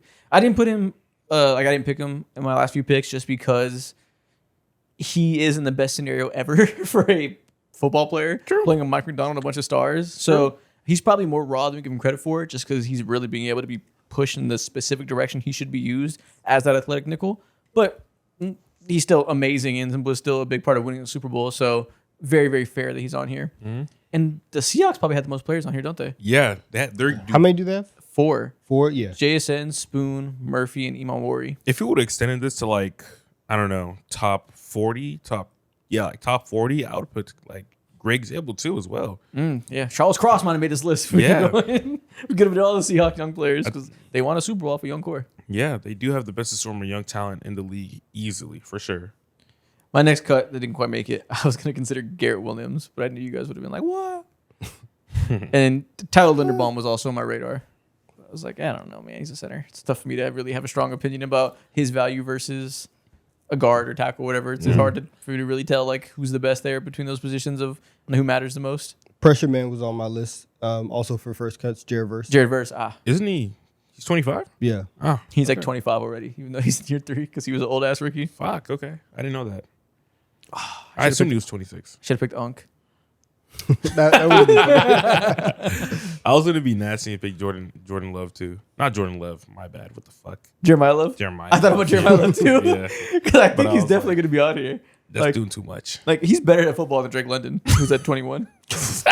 He's better at football than... Yeah, that's a line. He'd be around 21. I think that's probably the tier. Like, guys above that are, like, one of the best in the position. This is a sentence. He's better at football than Drake London. It's Yeah, funny. he is. Like, I love Drake London. Like, Yeah. I love Drake London. He's better at football than Drake London. Okay. Yeah, him and Brock Bowers. Like, that's probably going to be conversation after this year. okay. Caleb. He's currently... Oh, I don't know how to say that. We'll see. I'll just say versus Caleb. Yeah. Yeah, George Pickens. Yeah, actually, I think he'd be exactly 21 if we were going to count rookies. Yeah. Okay. Sorry, Drake. Yeah, he's better at football than A-Chain. Better at football than How many Loveland. did I take? I took 1, 2, 3. I took 4 corners. What did I take the most of? Love them. I take a lot of pass catchers. Neighbors, Pickens, Bowers, Nakua. I love the no fly zone. And there we go. Those are our top 30 young stars in the NFL. And that's the end of this list. End of the first hour of the show. You know what that means. It is time for Producer Corner, Love Island Corner, B-Souls. Hit that music. Man, let's lock in. Let's go. I've been here the whole time. Maybach Bro. music. Here we go. You didn't have any opinions on Caleb Bullock? Nah. I did like Drake May at one though. There. He said, nah. Keep all Yeah, that to safety save shit away from me. We're not watching all 22. Yeah, I was checking my spelling on a bunch of things. Emo Worry. Yeah, that Mo kind of cooked me with that last pick. I was doing very well. Should till have that put last Nick. pick. Nikki. We made it though. We made it. So we're here for our weekly Love Island Corner recap, in which we kind of summarize the last week and how we feel about each Islander on this tier list, and give you a week by week update of how narratives are changing. And boy, have they changed this week! Love Island Discourse on Twitter has entered full on gender wars. It is every woman fan in the world wants Casey dead, and every male fan in the world hates Anaya with all their heart and loves Casey. It's full on war right now. Absolutely. Also, there haven't been a bunch of like eliminations, so we do need to fly through this because there's like 16 names on here. It's insane. Goddamn They got to Casa. start eliminating. The villa's getting a little crowded. I'm Yeah. not- All right, can we start with just pure hate? Yeah. Please, once again, get Kenzie out my villa today. I cannot stand her whatsoever. And again, any moment she gets, she's dropping into the splits, and it pisses me off every single time, Yeah, bro. we're done with the splits gimmick. Bro, Spamming it every day. Holy it really shit. is spamming. When Meg came in, she did the splits, obviously. As soon as you saw Meg walk in, you're like, oh, here comes Kenzie. She did the splits, and you heard the dudes above her. They said, oh my goodness, Kenzie just did the splits. They know what it sounds like, man. She does it every single time. I can't stand her. She's been playing around with Dylan and Gall. She's going back and forth. They kicked Gabe out because they were like, I don't know if he's ever going to find anybody in the Yeah. villa. Kenzie doing the same thing. She brought... She's sinister. She's sinister. The way that she in every interaction needs to win that interaction is sinister. She needs Yeah. to steal every boy that she's somewhat interested in. If you try to apologize to her, nope, you've already wronged her, so you should die. Looking at you, Corbin, you should die in Kenzie's eyes. Yeah. If you're arguing with her about something, nope, she will be right, even if she's dead wrong. Talking about how vision works, what Yeah. white noise is. She has very little redeeming qualities as a TV character to me. I just do not enjoy her on my screen ever. Yeah, the only difference between her and guys like Gabe, guys like Corbin, and whoever else you can imagine who got slandered for having multiple options and like just doing things not necessarily the right ways, you know, because this. If you're an audio listener, that's tough, but I'm touching my Yep. palm because it is. And at the end of the day, Brad, like I understand her. And she's a good character to have. I don't know if I don't like me personally. I'll put her. I don't like you, but But you need get out people the you villa, like. it's fair. Also, yeah, dude, you touching your hand. Common theme of this season. Yeah. Common theme. It's And it's funny too because like tough. Jen realized like she just likes to have options at the end of the day, and she's very much in play for getting backdoored soon. We'll see. you mentioned Gall. Throw him and get on my villa, please. Yeah. I hate him He's with a annoying. burning passion. His stupid mustache. He did we had two of the first like real gaslighting of this season in this last episode, and one was him convincing Jen that she's the problem because he does not fuck with her. From the second he started talking to Jen, it was so clear that he did not find her attractive. I think he's my like most hated person on this show He's a hoe. because like I don't think he has no value. Plus, every time he's on my screen, Nah, he has nobody. All he does is just make coffee. and it's hard to look at too. Every time I see him, I'm just like fuck, bro. Like why are Is the you coffee here? even good? Probably real. not. It's probably an espresso machine. It's probably just regular, and he's just like, yeah, I poured milk. He's jerks. Come on. I did latte art. Yeah, but he convinced Jen that she's the problem because he's not attracted to her. He just wants to be on the show. He Yeah. is such a bitch. I hate him. Bro, go surf, man. Go surf Go somewhere surf. else. Speaking of Jen, how do we feel about her? Get her out of my villa, but for her own good. She shouldn't be here. From the moment she entered the villa, it was clear nobody's gonna mess with her, and I feel bad that the producers put her in this villa because there's been nothing for her but disappointment. She just annoys Yeah. me. I don't. Yeah, no one really like hates her at all. There's no reason to hate her. She's Besides just like Sincere. there. Sincere here too. This visual I is didn't watch hilarious the right now. You know what's funny? I told Andrea the past like 4 episodes, the white cast flopped so hard this season. They cast a terrible group of white characters. Like, look at all these names. These names suck. Now that new white boy, I forget his name. Dylan? But he's cool. Yeah, Dylan's He's cool. cool. He's cool. he's all right. Caleb, He's cool. just Dylan. All right. They're not special. Yeah, he's starting to ingratiate himself. Yeah. He's nice. He's cool. I think I maybe need to see more, but it is what it is. Cool. Fuck it. Sure, he's cool, I guess. Yeah. But yeah, I do. At least yeah. we got Dill. This is relative to the expectations from the other ones. Yeah, Jen, it does suck because like, what you mean you were single going into Casa Amor, picked a guy to come back just for you, and now he don't rock with you. Yeah. And it was clear in the convos before she picked him that he did not rock with her. Mm-hmm. And then he just had to go along with it to stay in the villa and go on the show. And I She- feel so bad for her. She Like, should have picked the Charlie Kirk looking dude, man. That's what she should have done. Ronnie. Oh, Sean. Yeah, she Oh, should have. no, I don't know what Ronnie, his name is. He's but black. That's She Jalen should have Hurts. picked him. Yeah. He said he's Jalen Hurts and Charlie Kirk together. I couldn't unsee it, dog. I'm like, no way, my brain is cooked. Maybe it's not. He just looks like him. I I don't think know. he does legitimately. He's the big eyes and the big forehead. He should have picked him. Yeah. Next, let's just get a filler character. Jaden, can we just? I don't know. I need to she's see more, I here. guess. Yeah. She doesn't talk. She's just there. All right. Her and Caleb are, I'm telling you, these white castings Put them and together. NPCs. Yeah, put them together, please. Yeah. Caleb as well. Need to see more forever. No, get him at the villa. We've had so much Yeah, time. Get yeah, him no, the we- fuck you You out. wanted no about time, the villa man. since day one. And I was right. He's a dud. He doesn't do or say anything. They are starting to ship him with Melanie. They're bored.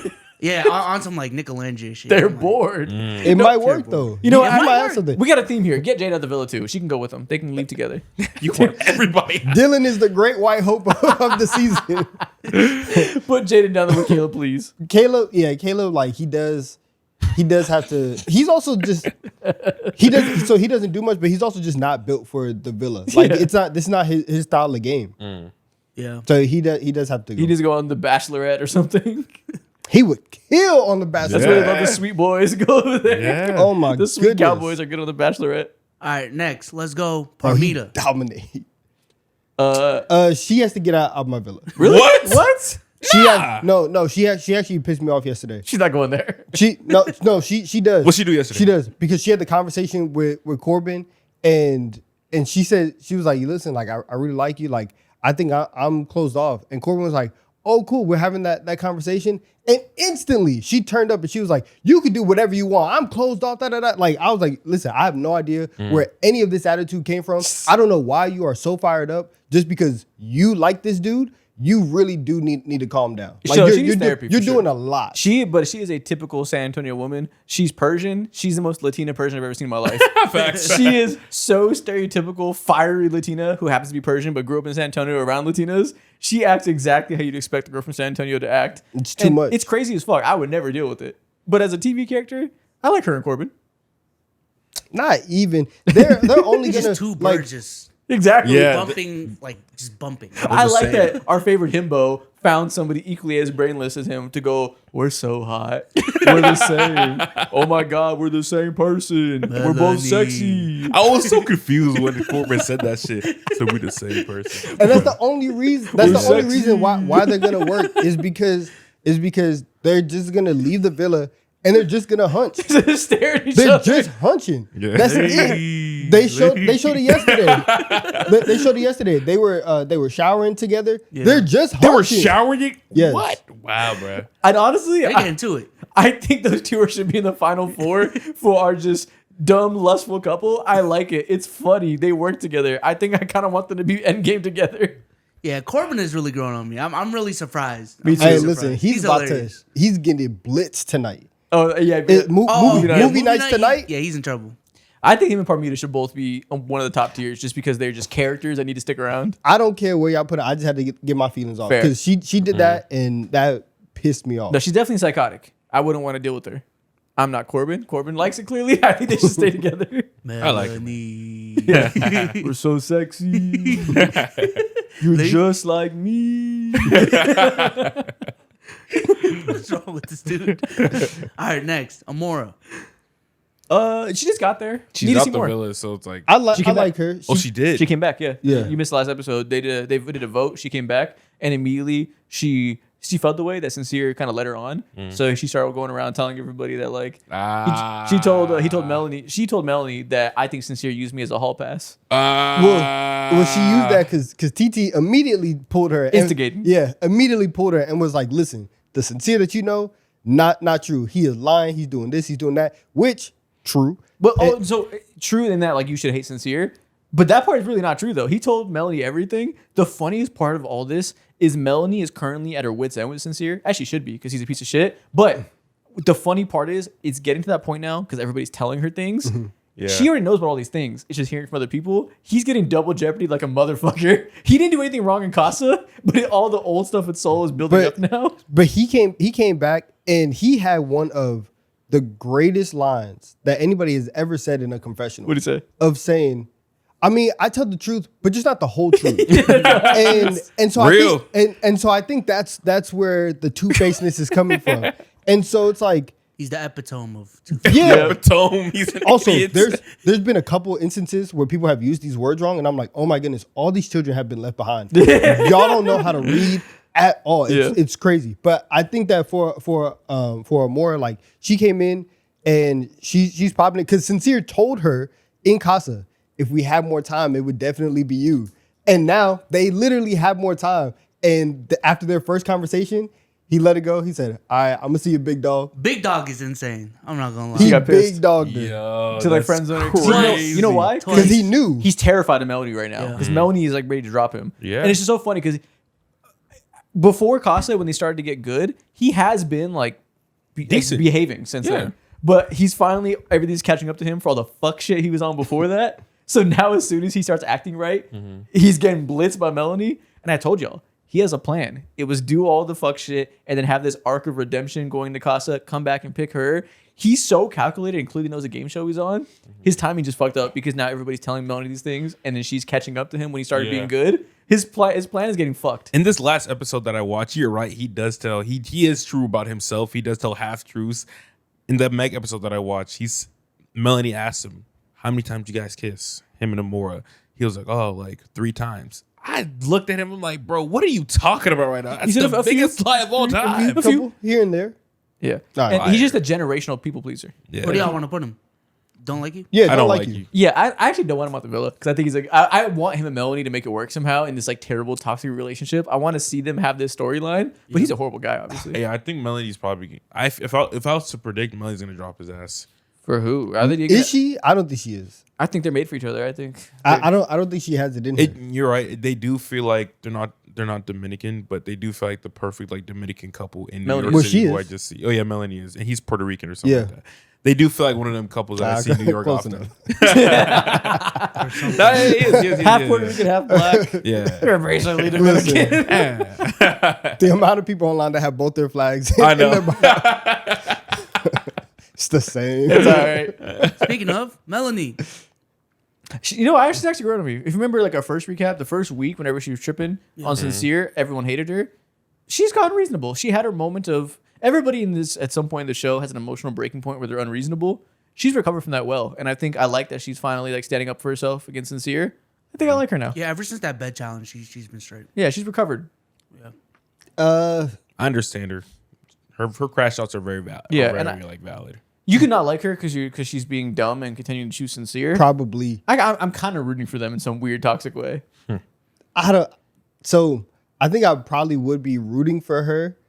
Also, for this entire tier list, I really don't care where I put them. I'm giving these thoughts out though. But like, I think I'm a for, yep. I think I think for her though, like what pissed me off was you can't pick Sincere.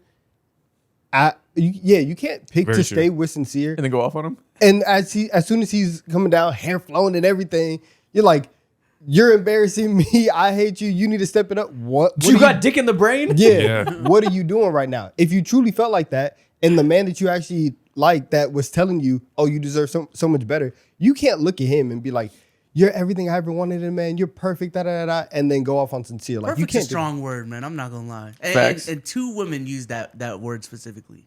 But no, that's the same And thing. didn't As, choose. That's the same thing as when Sincere told Amora, "If I had more time, I'd pick you." All 3 of those examples are just bullshit of them trying to be like soften the blow because they feel awkward of telling these people they're going home, calling him perfect, saying I'd pick you. No, he wouldn't.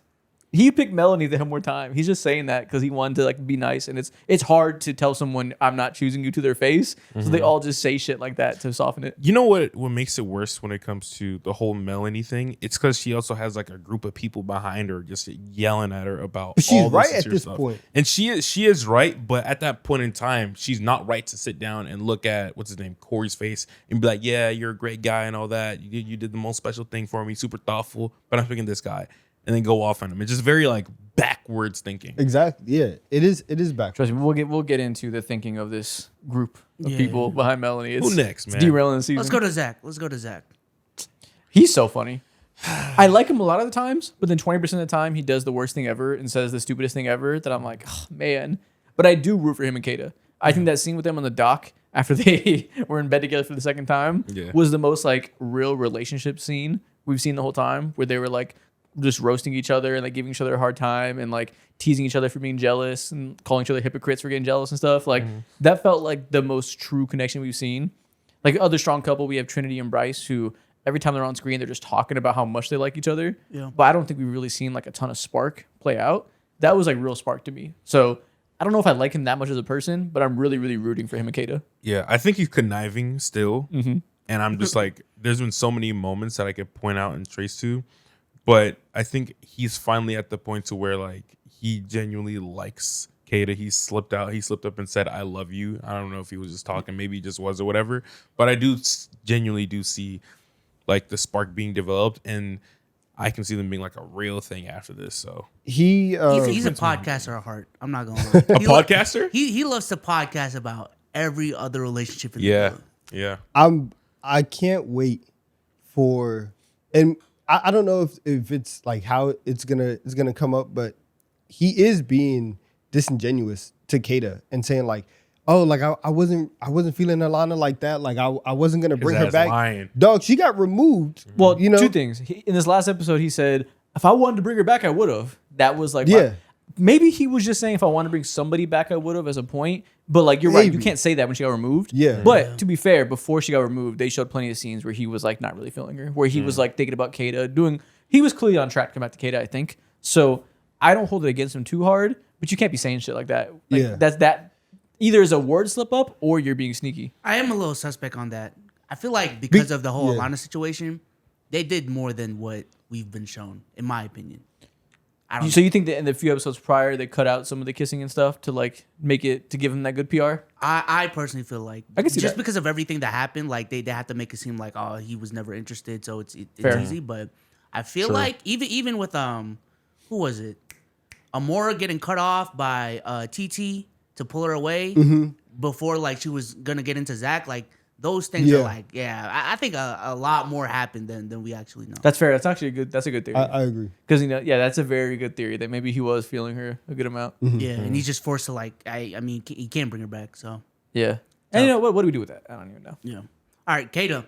Endgame. Endgame. Yeah. So we're treating those two Now, as game?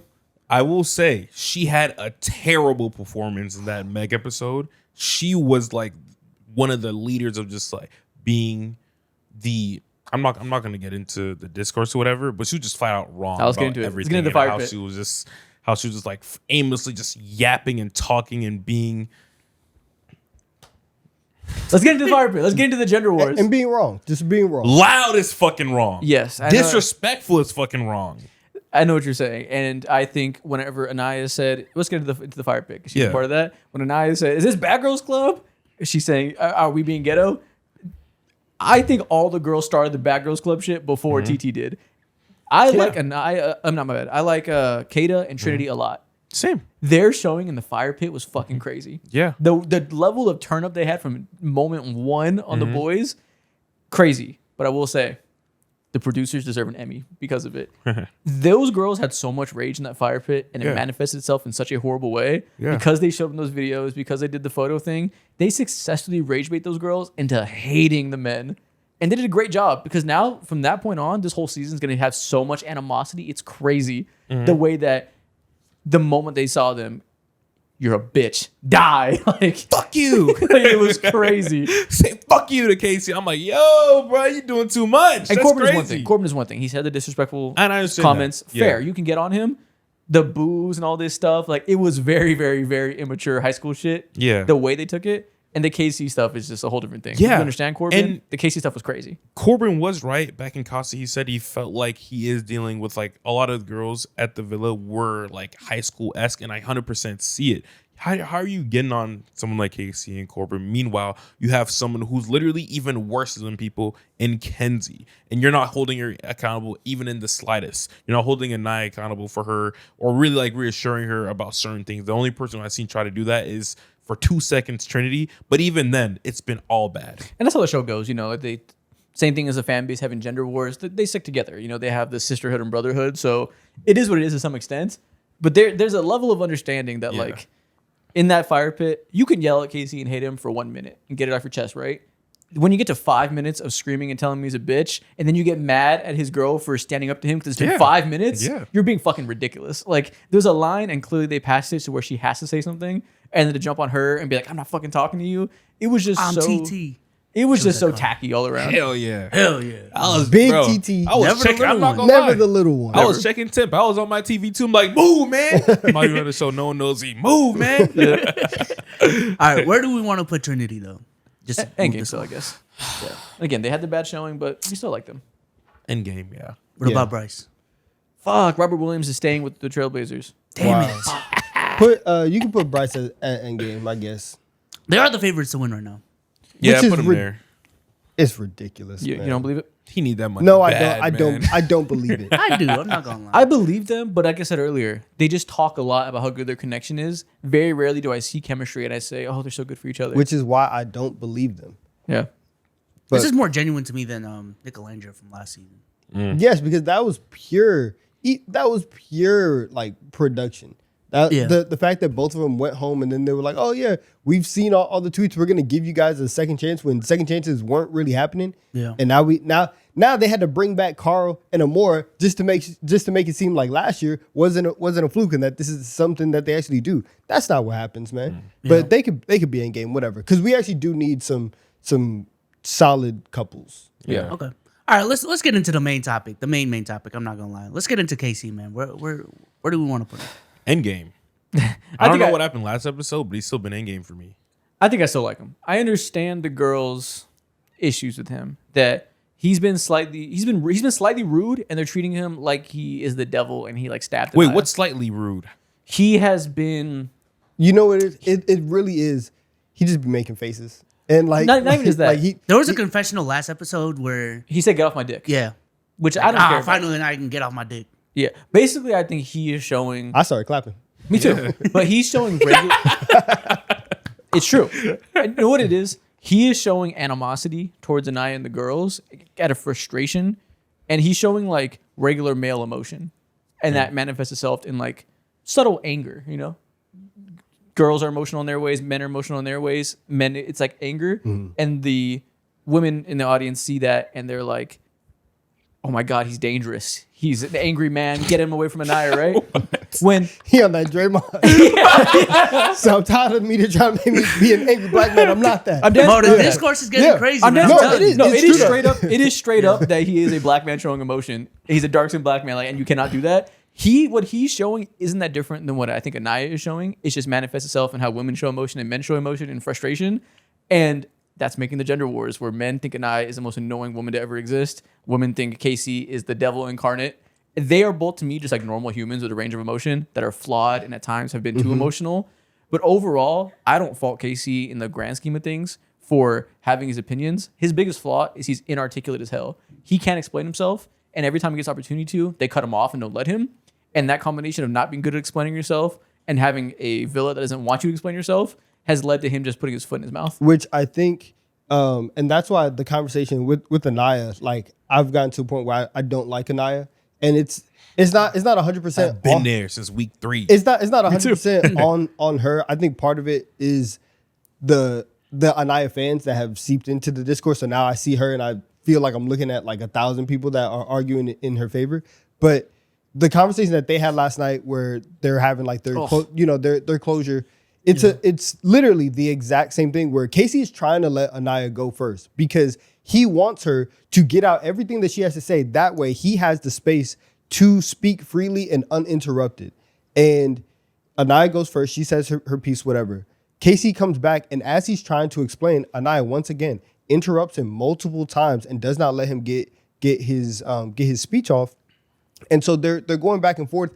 And as every single time that Casey is staying fairly calm throughout the entire interaction, every time Casey stayed calm, Anaya felt the need to turn up one notch and go up one notch. And so by the end of it, Anaya is like, yo, you suck. I hate you. I've never been so disrespected. And it feels like every time that she said, I've been disrespected, she goes even deeper into that bag. And so she just kept getting turned up to where you're really doing this so that you can have some type of feeling of, I'm going to make you feel disrespected and belittled the same way that you made me feel that way. You know what the problem is that the tone in that villa has been so confirming of her beliefs and zero pushback where she's just been convinced by her friends that you've been belittled, you've been hated, he's treated you worse than dirt. If she went and slapped Casey, they'd be like, "Good job, you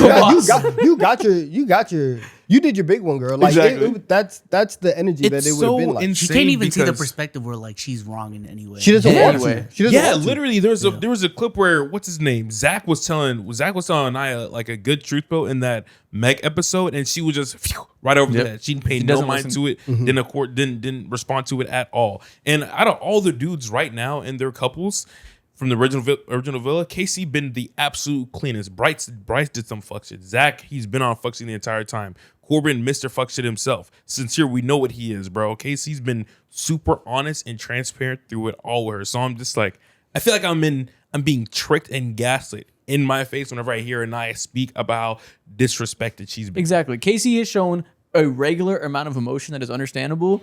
And again, if Zach had done that, if Bryce had done that, if anybody that wasn't him, that wasn't dealing with Anaya specifically, it would be a whole different conversation. He has no leeway to feel anything and have any type of slip up, whereas the girls can all go to him and say, fuck you, die, and he has to deal with it and show no frustration, show no animosity, just be a man and deal with it. Like, he has such a high bar of like chivalry he needs to show, and he's not like that. And he's a guy that gets frustrated and shows that, which isn't the best quality. You know, you should be able to handle your emotion and show it in a way that's like, you know, be together. It's not the best quality in the world, but everybody else in the villa has the same bad quality, and only he is villainized for it. But I understand him though, because out of everyone too out of all the girls, excluding Kenzie, Anaya's the least accountable. You can look at Melanie in her face and tell her what she did was dead wrong, and she'll accept it and she'll apologize. Same things can be said about Kata and Trinity, although they haven't been tested like that. But Anaya, there's been time and time again where like things have been happening. She was smooching over, what's that dude's name? Carl.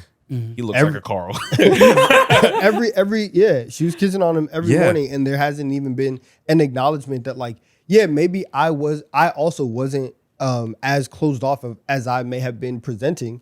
And so she has this whole thing. And you know, when you have that moment and everybody's fighting and going back and forth and emotions are super heightened, and then after it's over, you walking off, you falling off crying, and you've never felt so disrespected, and you can't make it up the stairs. When you get to that level of emotion, there's no turning back. So I don't know if there's a world where she can ever look at Casey and have any type of calm emotion. And at the end of their conversation, for them to be walking off and Casey be like, all right, go ahead and get Carl.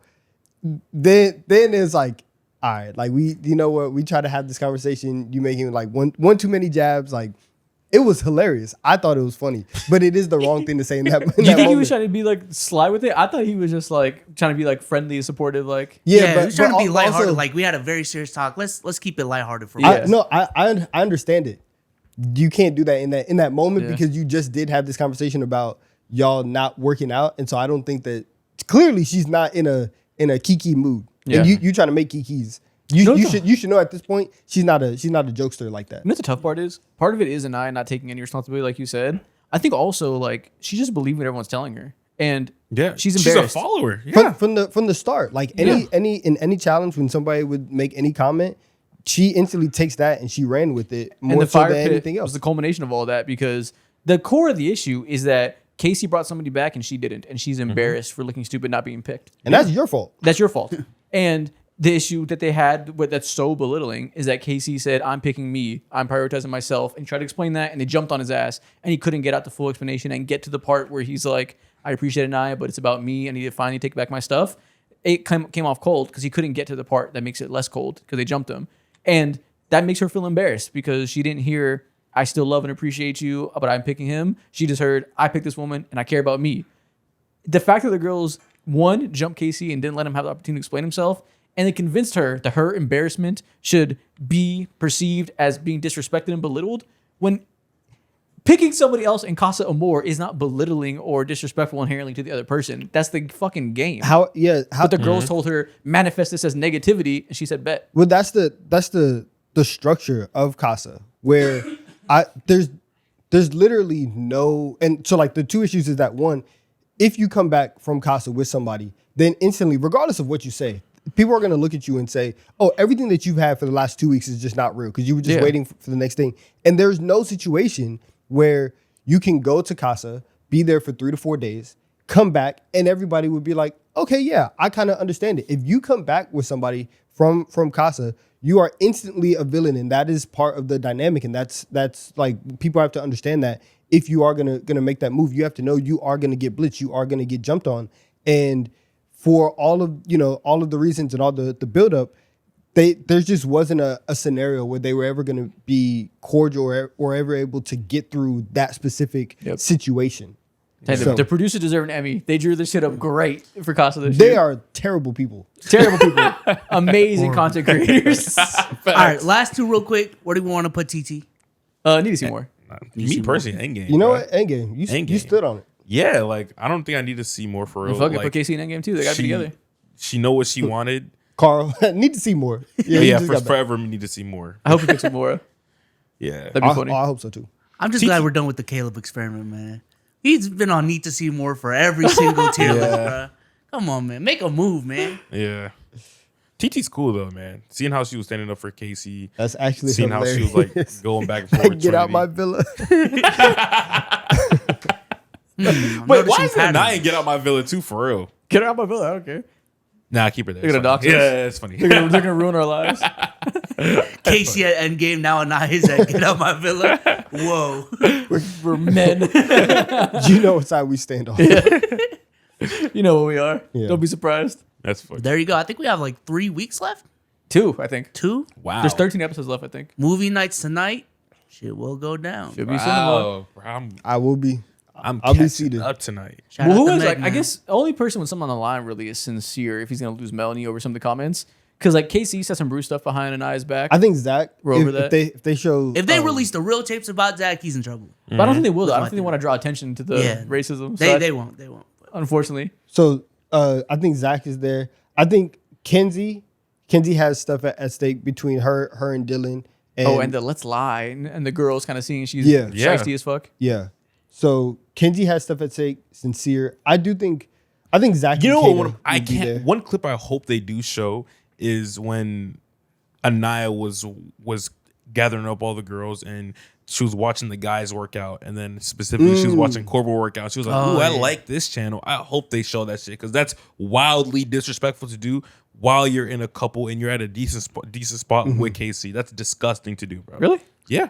I think I don't so. think it's disrespectful necessarily, but it's how she's been reacting with Casey Yes. that makes it. It's I think Yeah. on its own, it's Love Island. She Yeah, can say yeah. that. But the fact that she's been so But belittling me. Yeah, it's like if Casey did Yeah. that, it would have been a I problem. mean, it's that, and then every time, like, while they were together, Casey wants to talk to you about something because you know your feelings are all over the place. He's trying to calm the weather, and you're just like, nope, I don't want to talk. I don't want to talk. I don't want to talk. All that too in the mix. You're looking at Corbin and watching all these guys. Where it's Yeah. just, it's distasteful to me. This whole season boils down to if Casey would have did that, it would have been a problem. Yeah. That's like the general thesis of this season to me. yeah. Which that's how that's how these dating shows work with the gender difference. This season is just like really devolving into the extreme version of that. And I saw a tweet that I think is probably pretty accurate. Someone said the relationships suck so much that everybody's just defaulting to getting their shit off that they hate about the opposite gender. That's really what it's turning into. I know Soul's watching TV like, see, told you. Facts. They're mean girls. And they are. Oh my. And I like some of them. I like Kata. I like Trinity. I like them a lot. Yeah. They are high school mean They're girls. insanely clicky, bro. Yeah. I gotta tap into UK. I gotta see what UK is sitting on. We've been watching it just to like get a fix on the off days. calm. I can't understand the accents. I'm not gonna lie. Can't understand the accent's word. Hold on, that might be a little worse than not being able to read very well. You can't listen very well either. No. I need subtitles Fair. Yeah. with the British. Sometimes I see what you mean. Sometimes they have those very very thick accents from the coast. Yeah. Yeah. There's a reason why I haven't been able to watch Harry Potter in full. Okay, that's fucking ridiculous. Those are children's movies. All right, let's go. Here we go. Those are very easy to understand. I already got too Wait. many allegations on me right now. Wait, when's the last time you tried to watch a Harry Potter movie? Don't worry about that. Movie. Like in the middle of a movie, you just like be on TikTok. Like, Let's go to I'm TikTok time. confused. Let's go to TikTok time, man. What is Quidditch? what does this mean? Welcome to TikTok time. Today, per usual, we are going to begin with a draft. Today, we are seeing which one of the three of us up here can build the best NFL wide receiver with traits only from NFC West teams. Okay. So we have all four teams in this spinner. We're going to spin it. And for that round that we land on this team, all three of us have to pick a trait from that team, whichever receiver you want. Sounds good. I'm about to fry y'all. You have the second pick. You are not frying anybody. Not a bad place to be for this one specifically. But you'll never have the best one. But a lot of these teams have... we'll see. We'll see how it goes. All right, spin it. First team up. Who we got? Come on. Not the Cardinals. Not the Cardinals. San Francisco 49ers. Donovan, where are you going? We are gonna go with, I guess at this point, the hands. Either the hands or if we take body, we're taking like injury concerns with it or just frame. You tell me that's the comes body. with it all. See, this is really tough. I guess I'm gonna take the body of Mike Evans. Okay, fair. I'm gonna take the frame. I'm gonna take 6'5" frame here. Cool, Okay. You're a little old, little rusty a little bit. But No. if you could take Mike Evans' body and put another engine in there, you get another speed person. We can work with that. See, Yeah. then at that point in time, you're just gonna burn out. Like those two things don't really make sense. But we'll see. All right, it's my turn now. Yep. Mr. Car Guy, my bad. I was just a mechanic, I guess. Somebody understands torque. Okay. Give me. Take Pierce, I dare you. We're just taking some random shit now. I will. I have to. Yeah. So what's like the least important thing right now? Yak, route running, hand, speed. They all Yeah, Christian important. Kirk's pretty good. Good route runner. They have Deshaun Stribling, who they just drafted. Yeah. Brandon Ayuk is on this team. Mentality, Brandon Ayuk. Hell yeah. Yeah, give me mentality, Brandon Ayuk. I need to be off my rockers. You know what? Speaking of, give me mentality, Ricky Pearsall. I'm bulletproof. I'll come back from anything. You can't hold me down. I got the eye of the tiger. That is hysterical. How do you spell that, man? Like, I can't look this up on the I know. crying. Pearsall. Pearssall. That's funny. Two good mentalities. Honestly, we're winning so far. Yeah. I'm Body crazy Mike as Evans, fuck. we're cooking them. You don't want to be in the same room as me, boy. Watch out. So if we get the 49ers again, do you want to have to drop in backups or do you want to be able to reuse names in this draft? I guess we have to go to backups. Yeah, I guess. What if he gets kind three of 49ers spins though? We respin. We can't do that. Do you want to? All right, we can go to a second round. A third round, we drop. Okay. Yeah. Fair. All right, spin it. Team number 2. Please don't give me 49ers again. Cardinals. Okay. Ooh, which way do I want to go with this? Marvin Harrison has a good body. Elite body. Elite body. He just doesn't do a whole lot with it. Whoa. Michael Will, don't woe me. The body's elite, all right? It's true. Matter of fact, you're woeing me over there. Marvin Harrison Jr. body. Fuck. Baited him. I want it anyways. Your woes only empower me. Okay. I'm left with Michael Wilson. Not Thing bad. is, yeah, not A better bad. player. 1,000 yard season last year. Go ahead and give me Michael Wilson hands. Not bad. Big body too. He's 6'2", 213. Okay. You could do bigger. Yeah. You can do larger. I got a guy in mind. Donovan, what I you ain't want from giving Kendrick Bourne? Don't want anything. Devin Duvernay. I'm taking Devin Duvernay speed. Okay, there you go. Solid. Not even solid. That's elite right there. Elite speed. Elite speed. While you're 6'5"? Tough. Duvernay that's not how you spell it, my guy. Yo, that's insane. How do you spell it? It's okay. Just, Just back leave up. it. Just delete everything. Delete everything. Have you ever seen a name like that before? Duvernay. I've never heard of a Duvernay. Duvernay. Duvernay. E-R? Oh, this is kind of a common last name. DUV. Actually, I've never seen his last name. I've seen it before. E-R. Hey, start over, bro. DUVERNAY.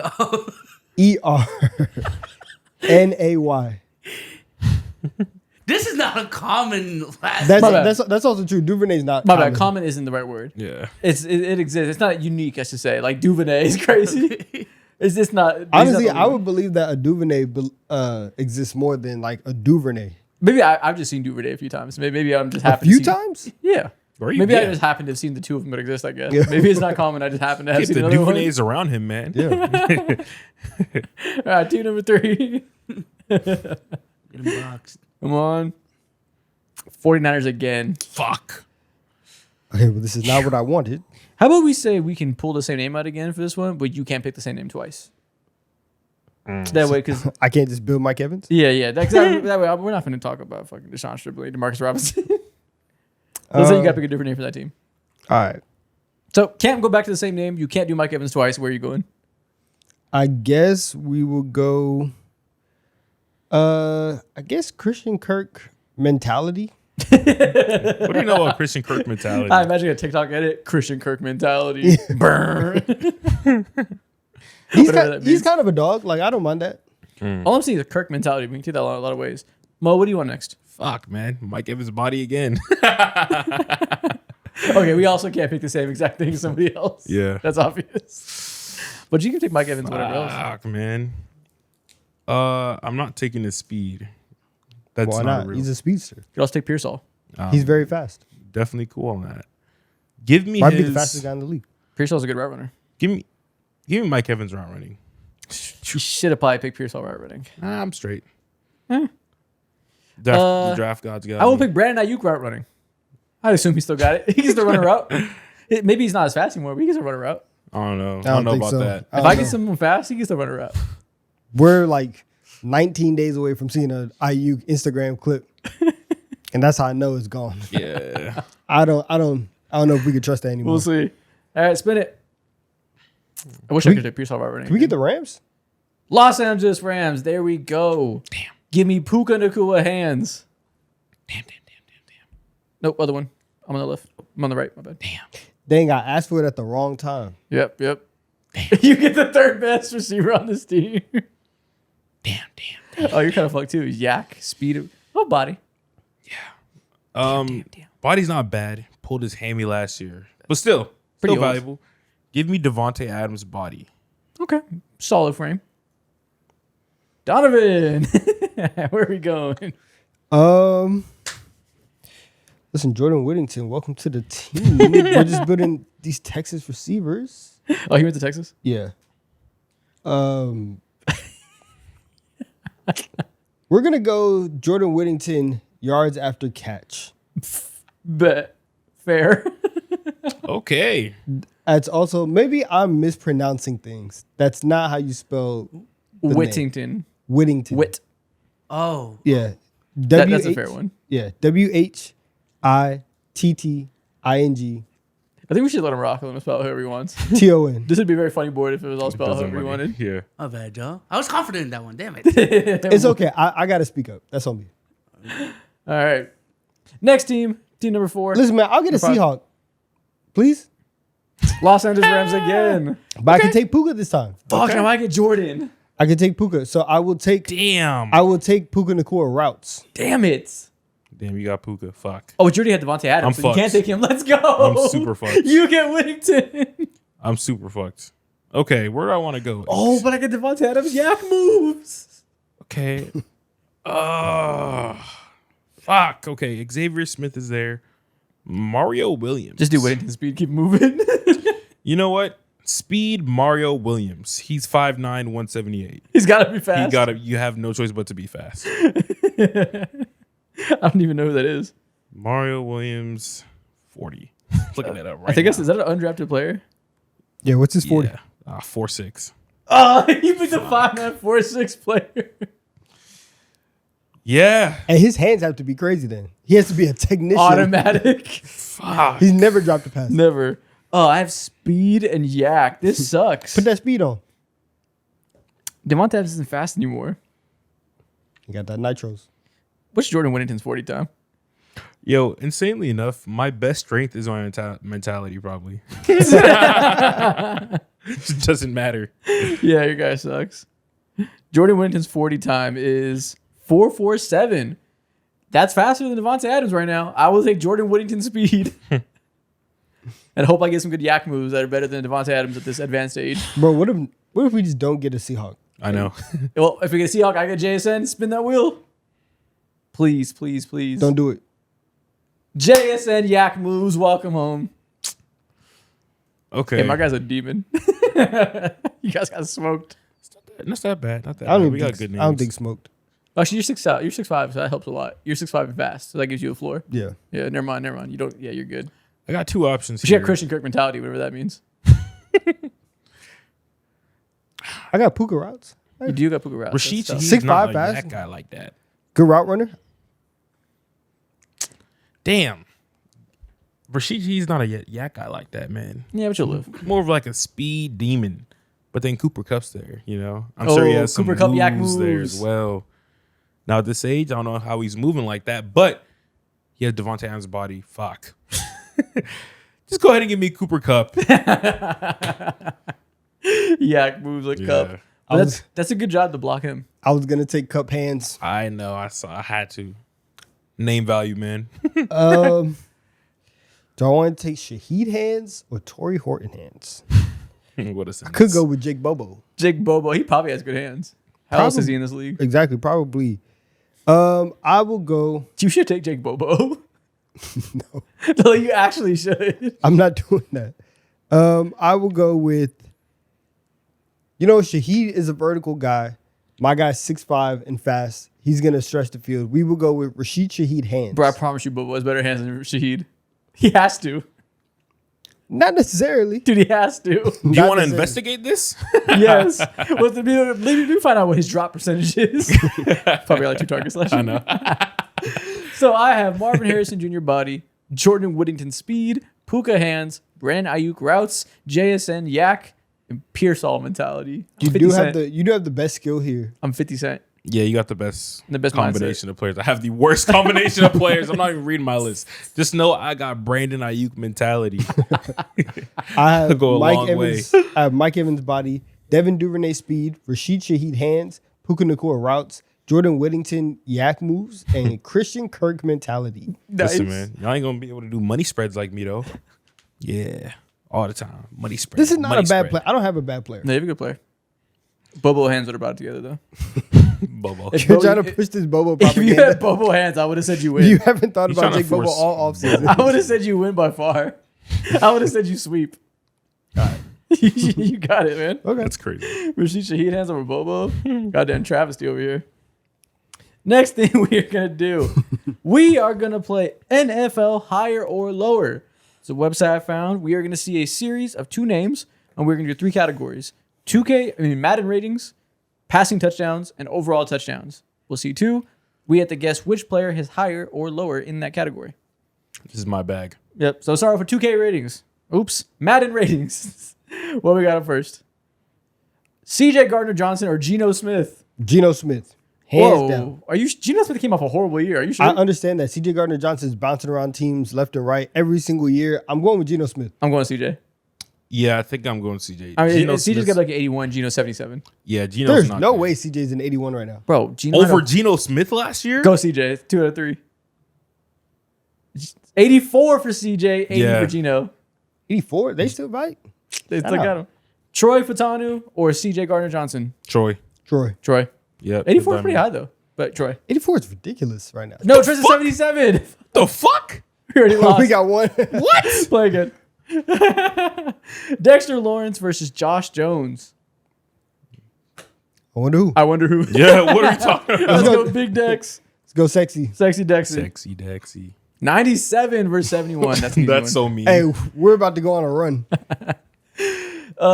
JOK versus Dexter Lawrence. Dexter Lawrence. Salute to Easy. JOK. I wish he was playing in this league right now. It's Dexter Lawrence. Unfortunate injuries ruined his career. Will Levis versus No, they JOK. took all that. Is Will Levis above or below an 83? They sniped us so What? Method blocked. patched immediately. Wow. Okay. We gotta go JOK. Yeah. You gotta go JOK. Okay. They played fair. JOK easily wins. Ivan Pace Jr. or Will Levis? Ivan Pace is a very gotta be- regular linebacker. It's got to be Ivan He got to be Pace. better. Got to be better than 71. We're going Ivan Pace. Yep. 78. Yep. Oh, yeah. Are they gonna take him off? Take Will Levis off? Yep. Jonah Williams. Considering Yo, he we're- doesn't have a face, We're going Jonah, bro. They give him he doesn't NPC. have a face. I feel like we have to go Ivan Pace. He doesn't have a face. That's so nuts. Jonah Williams doesn't have a face. Well, who's gonna be higher, him? Ivan Pace. Ivan Pace is going to be higher. Absolutely. Ivan Pace. 74. Whoa, 74 no face is nuts. Yeah, I knew it was gonna be close. Calvin Ridley or Jonah Williams still having no face. Calvin really. If I Gotta be can't see who Calvin. you are, I can't properly rate you. We're going Calvin Ridley. Calvin really for sure. 81. Still, Generous. this is like Madden 24. Michael Dixon or Calvin Ridley? Hey, Michael Dixon is smoking He here. has to be an 85. Michael Okay. Dixon is lit. 83, just barely. He got beat by a Smooth. punter, man. We're running. Cameron Kinchins or Michael Dixon. Michael Dixon. Oh, Cameron Kinchins might be an 84. This is tough. It's gonna be close. I'm going Michael Dixon. We are rocking with the punter still. At least that's my vote. Michael Dixon, fuck it. It's gonna be a close one. All right. 78. Okay, we're good. We're live. See, Michael Cameron's Parsons mad. or Cameron Kinchins. Michael Parsons. This is so mean. Michael Parsons. I'm sorry, Cam. You were set up. You were set up. Just click Michael Micah. Parsons Micah or Bryce again. Young. Just click Micah again. 75. Bears. Denzel Ward or Bryce Young. They got to stop doing that. Denzel Ward. Yeah, it's Denzel Denzel Ward. Yo, Bryce Young, you are not winning He looks any weird. matchups. They have him in the generic white jersey. He looks weird. He looks so tiny. kid. Andre Dillard or Denzel Ward. We're going Denzel Ward. here. Denzel Ward, clearly. 69. That's the lowest we've seen, I think, right? Thank Yeah. you, Charles Damn. Grant. Welcome. Charles Grant. Welcome. You gotta have be won. Charles Yeah. Gotta be higher than 69. 70. What the Just fuck? barely. Walker Little versus Charles Grant. Walker Little's probably like a 79. Let's go Walker Little. Anybody that's I'd a assume 69 so. or a 70, you're getting beat. 76. Yeah. I was close. Can we get to 15? Olu Fashanu. Olu Olu Fashanu easily. easily beats Walker Little. Yeah, we're never going to. No! Wait. Oh, we got too confident. We got to 14. Damn. We got to 14. Olu Fashanu's lower than Walker Little? That can't be right. 75? All right. I can't get 77? I can get a 77 for Olu? Bro, I wanted to get the streak to 20. Damn. Oh, we got to 14 in our first goes. That's cool. Now let's man. do the touchdowns one. In our second go. Or passing touchdowns. We got beat first time last time. I know. So Jack Kemp versus Derek Anderson. Who's Jack Kemp? I don't even know. Jack Kemp. What the fuck? We're going to go with Derek Anderson just because he played in a more modern NFL. No, but I assume Jack Kemp's only on here because he was like that. So I think we It's a gotta good go Jack assumption. Kemp. I think we gotta go Jack Kemp. So if it's somebody old, then they're on there for a reason. Yeah. Let's do it. I'll trust y'all. Jack Kemp. 114, 60. Yep. See, Hell yeah. he had to have been like that. Kyle Orton or Jack Kemp? Kyle Orton had some years, but 114 is a lot of passing touchdowns. He played a while. I mean, he mean, started for like, what, 4 years? That's 20 touchdowns for 7 years? Damn. Jack Kemp. No, that's not right. For like 6 years. Let's do Jack Kemp. All right. Hell Just beat him out. Just Oh, barely. Okay. Cordell Stewart or Kyle Orton? I would assume Kyle Orton here. How many years you play for? It says Can't remember that. Cordell Stewart had a 10-year career. I don't think he was a 10-year starter. Okay. Yeah, let's go Kyle Orton. I think that makes sense. Kyle Orton, may come be on. way dumb. Don't fail me, Kyle. Yeah. Hell Kyle did yeah. not fail me. Okay. 3 rounds in. Dante Culpepper easily sweeps Cordell Smokes Stewart. him. Smokes him. Finally, some names. 149. Jesus Christ. Doubled him up. Obliterated him. Joe Theismann versus Dante Culpepper. He had the injury. When did he have his cataclysmic injury? How many years into his career was that? I can't remember. I don't even know. But Dante also had Dante also had like not a crazy. Joe but yeah. Theismann had one of the worst leg breaks in NFL Yeah, history. I see. That's the only reason why I know him. Yeah. Let's go, Joe. I'm gonna say Joe was getting them things up. All right, I'll go with you, Joe Theismann. Okay. I don't know if that's right, but I'll go I don't with you. feel good. You got it. Okay, just barely. Yep. Ooh, Yeah. How many prime years do you have before you got hurt? Jim Jim Harbaugh, Jim Harbaugh. What the hell? career backup. I going don't Joe. think he threw more touchdowns than Joe Theismann. It's obviously Joe Theismann. Jim He started Harbaugh. for a little bit though. Jim Harbaugh had to start some starting years. Hey, He got close. Hey man, hey, Don't sleep. I ain't gonna lie, we kind of treated him like he was a bum. Jim had a run. Yeah. He Yeah. had some years. Who the fuck is Joe Ferguson? I'm going Jim Harbaugh here. Jesus Christ. I'm riding and dying with the Harbaugh. Who the fuck is Joe Ferguson? Guess what? I don't give a damn who it is. Ferguson got to be nice. We got to go with Jim 17-year Harbaugh. career? 17-year career though. Yeah. We're go ahead going and pick Joe Ferguson. I'm sorry. Ferguson. All right, Fergie. If I don't know you, I'm picking you. Hell yeah. Yep, he had to be on here for a reason. Fergie. He must have fucked it up in his era. Blake Bortles. Smoking Blake Joe Ferguson's fucking him up. in a 5-year career. Yeah, nah, it's not close. Hey, he got some work in. He got in him the up. 5 years. He got him up. He was kind of working. Troy Aikman. Troy Aikman wins. Blake Bortles. Welcome to the squad. Troy Aikman versus Lynn Dickey. Played what a for name. 14 years. Had a 14-year long career. 165 is a lot though in 11 years. But again, This is going to be a close one. I if think. I'm not familiar with you and you're old and you're on here, it's probably for a reason. This is the one time I think it's gonna Go with Hall of I Famer. thi- Go with Troy I Aikman? think I'll go with Troy. Okay, Troy It's going Aikman to be is. close though. Let's go with White Jay-Z. Matt. Ooh. It worked out. There we go. Boy, Jay-Z. Yo, he does look like White Frank Daisy. Ryan What the versus hell? Lynn. Who are these guys, man? Frank Lynn. Ryan. Lynn. Lynn Take, us, Dickey. take us Yeah. to the promised land. Come on, Lynn. Oh, we believed in Mr. Dickey. At least we got to Damn. 10. We got to 10. That was a good first one. Okay. Last round. Total touchdowns. So it's not quarterbacks. It's just pure touchdowns. Okay. Man, Lynn Dickey got us. Just hoopers. James Lofton versus Keenan McCardle. Keenan McCardle. Okay. 15-year career versus what? How long did James Lofton play? 15 years. Yeah. I'm not familiar with either of these guys.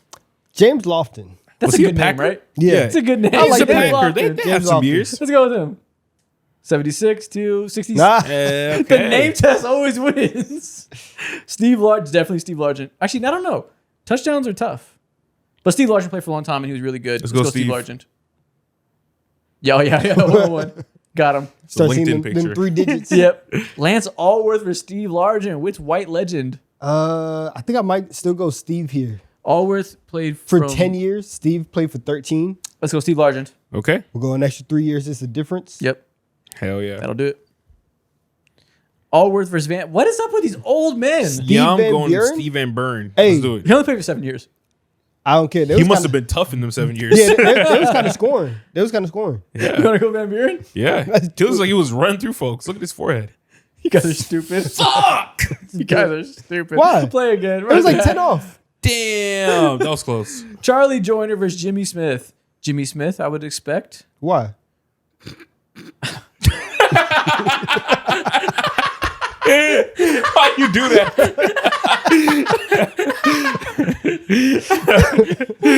Jimmy Smith was goated in the early 2000s. Stupid.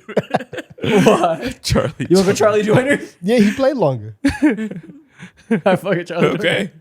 Joyner. 65, 68. Bozo. Fuck. Play again. God damn it. Stupid. Raymond Berry versus Gail Sayers. I'm going to go with Gail Sayers. I'm going to go with the legend. I only played 6 years though, right? Yeah. Yeah. Raymond Berry played 12 years. All right, Gail. I don't know who that is, but 12 years is double the amount of time. Gail must have been discussing now. Do we But go, I said that last time. 6 years is a big gap. We got to go Raymond Berry. Yeah, it's Raymond Berry.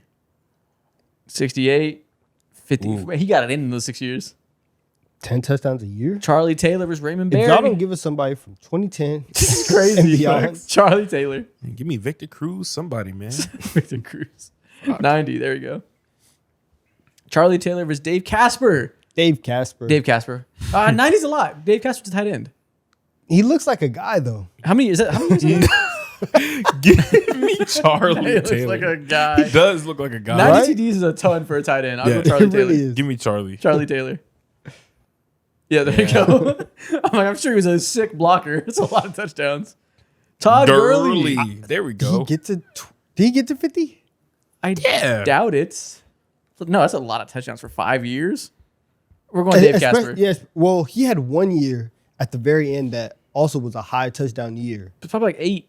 No, it was more? It was like double-digit touchdowns. Do you want to go? He needs to get 10 a year.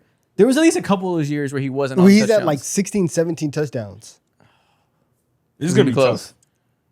This is like within 1 to 2. Maybe Todd got there. You want to go with Todd? Is that what your gut says? Let's go with Todd. Does your gut say Todd? Yeah, My let's vote just is Todd. The Todd. gut says Todd. 79. Boom, there we He was go. smoked it. Yeah, That's a lot of touchdowns. yeah. Bro, we got to find a Leroy kid of Kelly. arthritis, man. I know. I miss Todd Gurley. Yeah. Todd Gurley or Leroy Kelly. Leroy Kelly just looks scary. How many years is that? 9. It's about 9. Hey, 79 is a lot of touchdowns. Todd Gurley, I don't know. I don't know, man. I'd probably Leroy Look Kelly. at that picture of Leroy. 79 touchdowns. It's a lot of touchdowns. Does he look like he got less than 79? I'm guessing he was a running back. No. So, But the dual threatness of Todd Gurley, okay. I'm going with Todd. Listen, you wanted to rock with Todd last time. You want to And- keep rocking with Todd? Yeah. Leroy looks like he run through faces. I don't I'm know. riding and dying with Todd Let's Gurley. rock with Todd. Look at that face. This is why we don't listen to him. You sold us. 4. We have to at least get to 10. Spin it again one more time. Jesus Christ. Paul Warfield or Matt Forte. Matt Forte. Let's go with Matt. A 13-year career though for Paul. 13-year career stuff. Paul Warfield. Yeah. Paul Damn, Warfield. Matt, sorry. But Matt had some years. 80. We lost. No, we're good. Okay. Cool. Slow down. 86. Slow No. down. Slow down.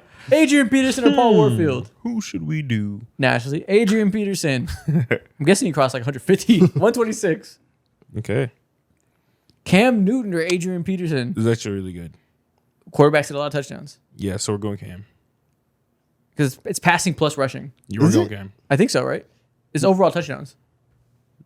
Okay, every time I've seen overall, I've never seen like passing touchdowns included. Oh, you think it's just rushing? Maybe.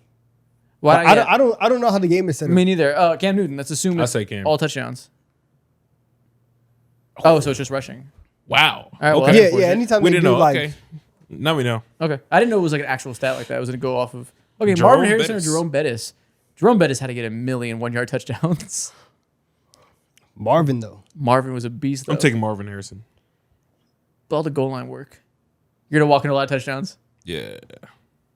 I'm listening to y'all. Running back get more I'm than not receivers. finna sell us this. Jerome time. Bettis. True. Jerome Bettis.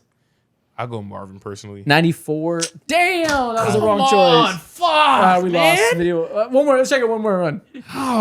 Curtis Martin or T.O. Last time we went with the running back for that logic, T.O. you failed us. T.O. Do we go T.O.? T.O. Let's go with the receiver this time. Let's do it. T.O. He's not going to let us down. One- Yeah, we're hell not yeah. losing this. Fuck. Hell yeah. T.O., let's go. Can we get to 10? Mark Ingram or T.O. Sorry, Mark. You had a great career. Mark had a run. He had a great run. I don't know if he got to 156, though. We're going T.O. Yeah, doubled up. Damn. Yeah, it's T.O. Jerry Smith. Yo, 75 is not a high bar for Mark Ingram. Do you think Jerry got that in 12 years? Probably. I don't even know who that is. There's probably like 80 Jerry Smiths who played in the NFL, bro. I swear to God. Jerry Smith. I don't know. I think I'd go Mark I'm rocking personally. with Jerry. He might be nasty. He 'Cause might he be the rocking best with Jerry us. Smith of all time, though. He don't look like he would rock with us for real, actually. You better rock with me.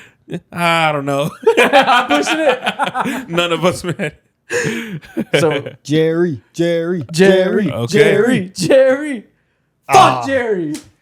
Can't- Yo, we're ass at this game. Damn it, Jerry. All right. I don't even know who that guy is. I'm just picking people I up. know. I know. One His more vibes run. did not look Can good, we though. get to 10? One more. I keep saying No. one more. This is the last one for real. Rod Smith or OJ. OJ Simpson. OJ. Yo, this is close. Never let me down.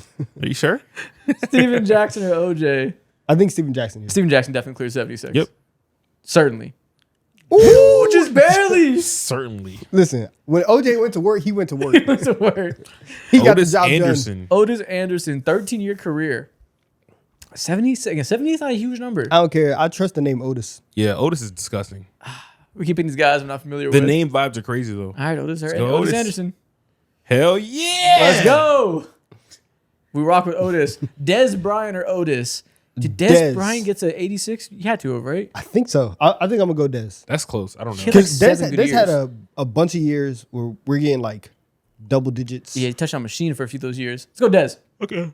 Not rocking with the olds. I don't know. 70. Yo, Game we're over. fried. Video over. We suck. We are fried right now. That's why you don't trust the Cowboy. It's also funny how we suck and they put Zach Wilson behind us. We did a good job on the Madden ratings. Not here. Not here. Tough. It's okay. Yeah, we were fried. That's a fun game. So you were spiritually Zach Wilson. It's like I wanted to keep going. I'll play this in my off time. I know, it's fun. Next thing we're going to do, we are going to play NFL Weddle, which is their version of Wordle. We found this website, Weddle Classic Unlimited. We are going to, play Wordle. We're going to put a player's name in. We're going to see a myriad of categories, and it tells us if we either got a category right based on a player having similarities to the actual player, or if we have something in common, as in division or a close number. It gives us an arrow. And we try to land on the right player. Okay. Okay. Who do we let's start try. with first game? Adrian Peterson. Okay. Okay. Oh, it might be just current players. Oh, and I think I did this earlier. Some players aren't there. Some of them were like deep cuts. Okay. Yeah. No. we can go current then. Yeah, it's all current. Bijan. Bijan Robinson. Sure. Let's start there. Why not? Imagine we just get it. Okay, so yellow for NFC South. So they're in the NFC, but not the South. Okay. Older than 24 years old. Older than 25. The Not a running jersey back. number is higher than 7. Yep, and they're in above 6 feet tall. Okay. So All right, could be a Bryce, quarterback. So Bryce Young is not Older than 24. I'm feeling. What number does George Pickens wear? 3. So it's not George Pickens. Damn. Above 5'11". Not a running back. So do you want to think skill position? Yeah, I'm thinking someone tall to get a good height in. Do you want to go somebody really tall to see if we can get like a? What if measurement? what if it's CD Lamb? Let's Okay. try it. Let's try CD it. Lamb. Let's try that. Talk to me. Give me the division. Wow. What wow. the fuck? One shot or 2 shot kill? You like It's that? CD Lamb. Cowboy never let you down. Look at the Cowboy coming. I'm from the like first that, time. man. I'm That's tough. disgusting. That's tough. Threw in the Pickens lob. I know. Yeah. All right, next game. Okay, it's not too easy. Yeah. Where do you want to start with? Mo, you decide this time. Let's go Trevor Lawrence. Trevor Lawrence. Where is that going to send us? Below 6'6", but within a couple inches. Opposite conference. NFC, not a QB, older than 26, below 6'6". That could be anything. But I'm assuming yellow is like within 3 inches, I'm guessing. Probably. 2 or 3. Yeah, something like around that. range.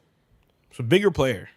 Okay, in the NFC, bigger player, Jersey number is higher than 16. older than 26. Let's go Myles Garrett. Okay. I like that pick. Why not? They'll have it. Oh, are they only doing defensive? I mean, only offensive players? offense. Okay. Only offense. So the offense on here? Maybe. I guess so. Yeah, no defenders here. Oh, that's fucking stupid. You can stop typing. It's not here. Okay. Honestly, that makes it so much easier. I know. for us. Okay, so NFC, just below 6'6".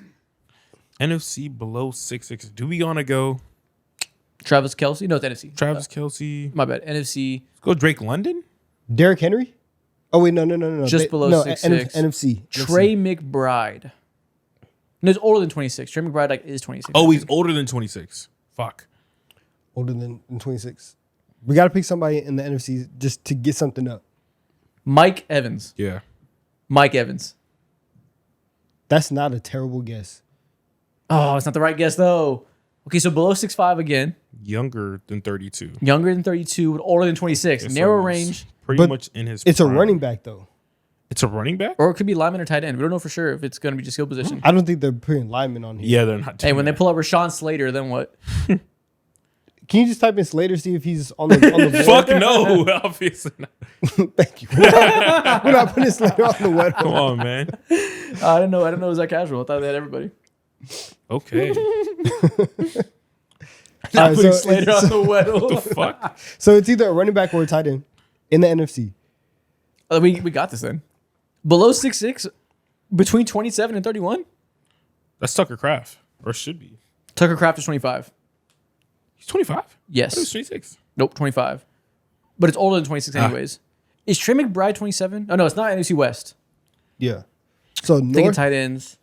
Wait. Kyle Pitts is 6'6", so it's not him. he wears number 4. Wait, no, he wears 8. He wears 8. It's above 5. But it's not Pitts. He's too tall. It has to be 6'4" or below. Probably a receiver. 6'4" below. So NFC North, East, South. It's not Justin Jefferson. None of these running backs are that tall. It's in the NFC. So I sorry. do think it has to be a tight end. Yeah, I'm trying to think of big receivers it could be. Could It's it not be Mike Brock Evans. Bowers? Nah, No, he's in the AFC. You think it's like Dallas Goddard? we could try. It's Dallas not, Goddard. Not a bad Dallas guess, Goddard's 6'5", I think. You think Dallas Goddard might be 6'4"? Maybe. I can't remember his official height. Cole Kmet. Okay, try it. We can go with Komet. KMET. Cole Kmet. Oh, He's it a is tight tight end. end, though. Okay. Hey, maybe you're cooking with Dallas Goddard. It's not. His number is below 85. Okay. And Dallas is 88. It's not the NFC North or the NFC West. So South or East. Good math. So Good we off- have- good so it's directional not- awareness. So it's not Pitts. Also, Cole Kmet's 6'6". I didn't realize he was that tall. Jesus Christ. Okay. Giant.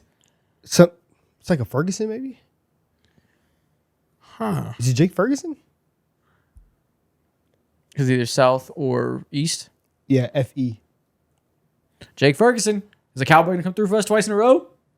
No. Damn. All right, NFC South. We went through every single division but the right one. Tight end in NFC South, who's below 6'4", is around 30. Is this Below Jawan Johnson? I'd be so blown if this was. Juwan? J. Juwan.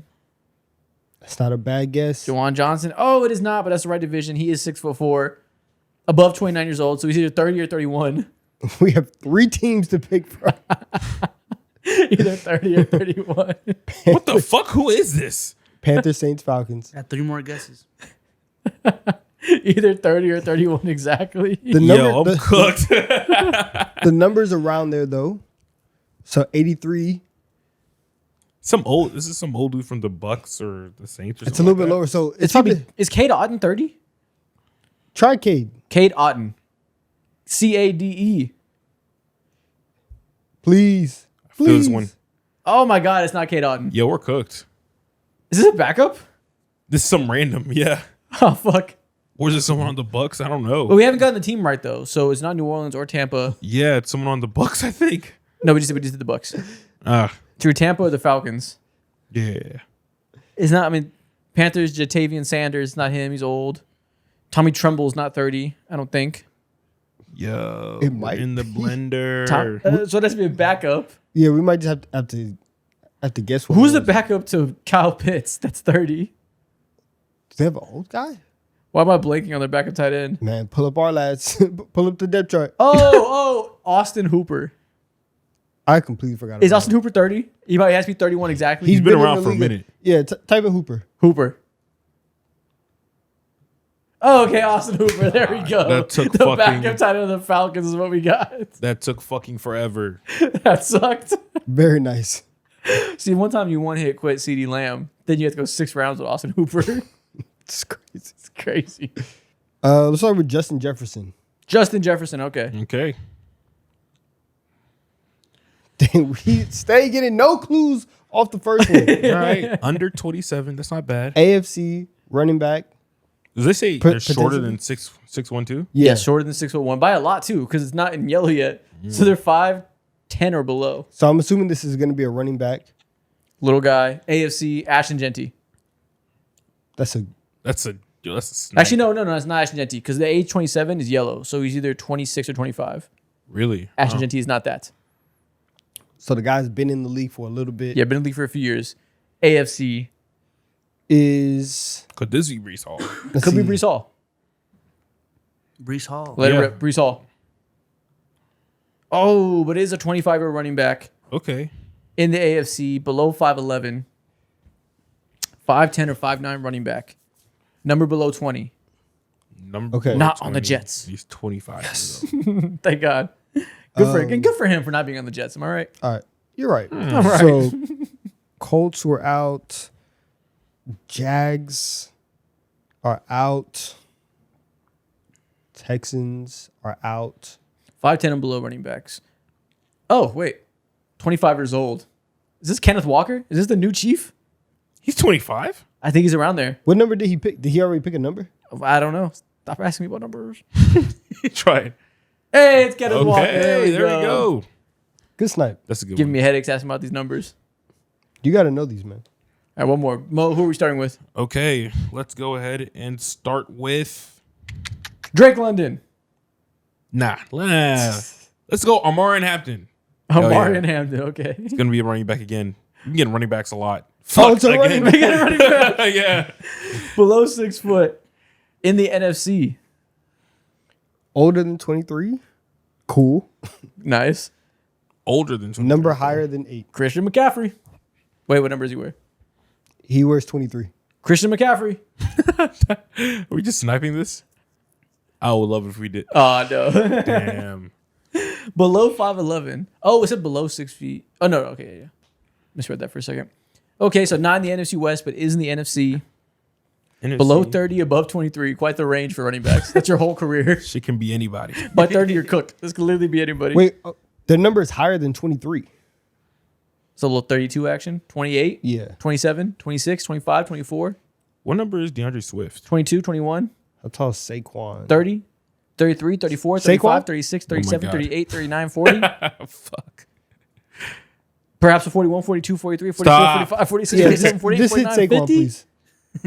Okay. In the NFC East, though? Oh, we're cooking. Okay. Javante Williams? Javante Williams Has is a to good be. guess. It gotta be Javante Williams, right? You're between these ages. He's a little taller. Bring me ain't he? Javante. No, he's short. Bring me Javante. Javante and Ooh. Forrest Wayne. Didn't even have to get into 51, 52, 53, 54, 55, 56, 57, 58, 59, or 60. Didn't Hell even yeah. need to go that far. Go ahead and leave a dislike on this section of the show. Please do it for me. Definitely didn't need to talk about 61, 62, 63, 64, Oh my 65. goodness.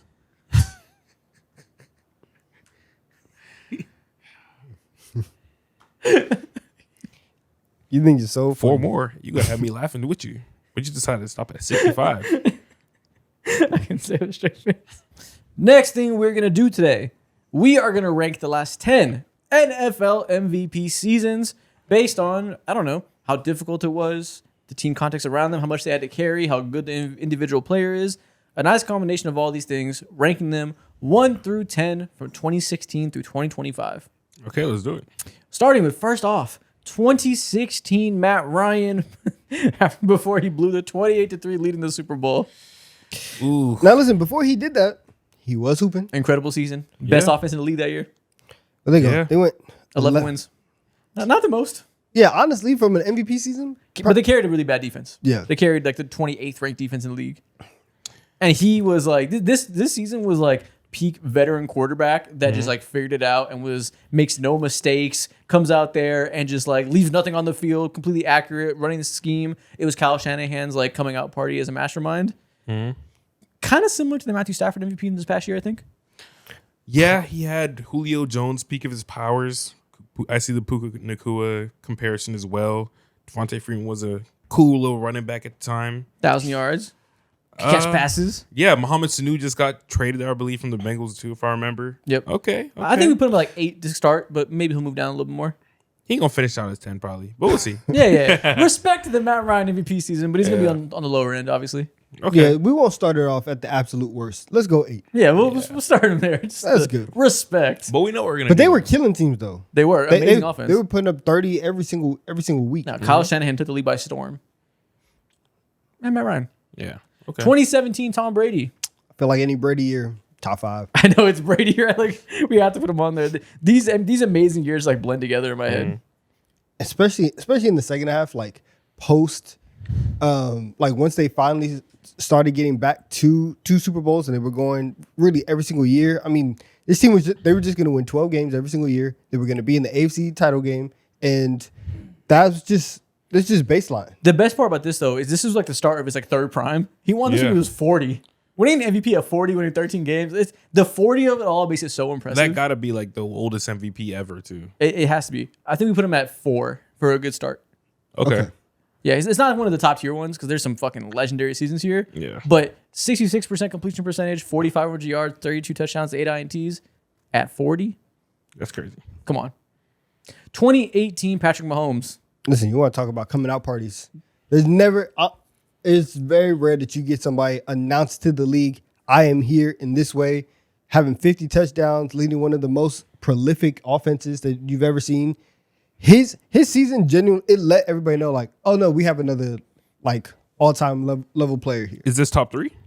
I think so. Yeah. I mean, think so. This is the year from here to 2022. That run is like arguably the greatest peak of all time for a quarterback. So it's got to be at least 3. Okay. And whenever anybody ever says like, we have to get back to peak Mahomes, we have to get back to peak Chiefs, they're talking about this version where you are scrambling every single play, making something out of nothing. You're converting on every single opportunity that you are. Your team is putting up 35, 40 points a game. Like, this team also was carrying a bad defense. This defense was not great, and they still got to the AFC title game because of Mahomes, because of this offense.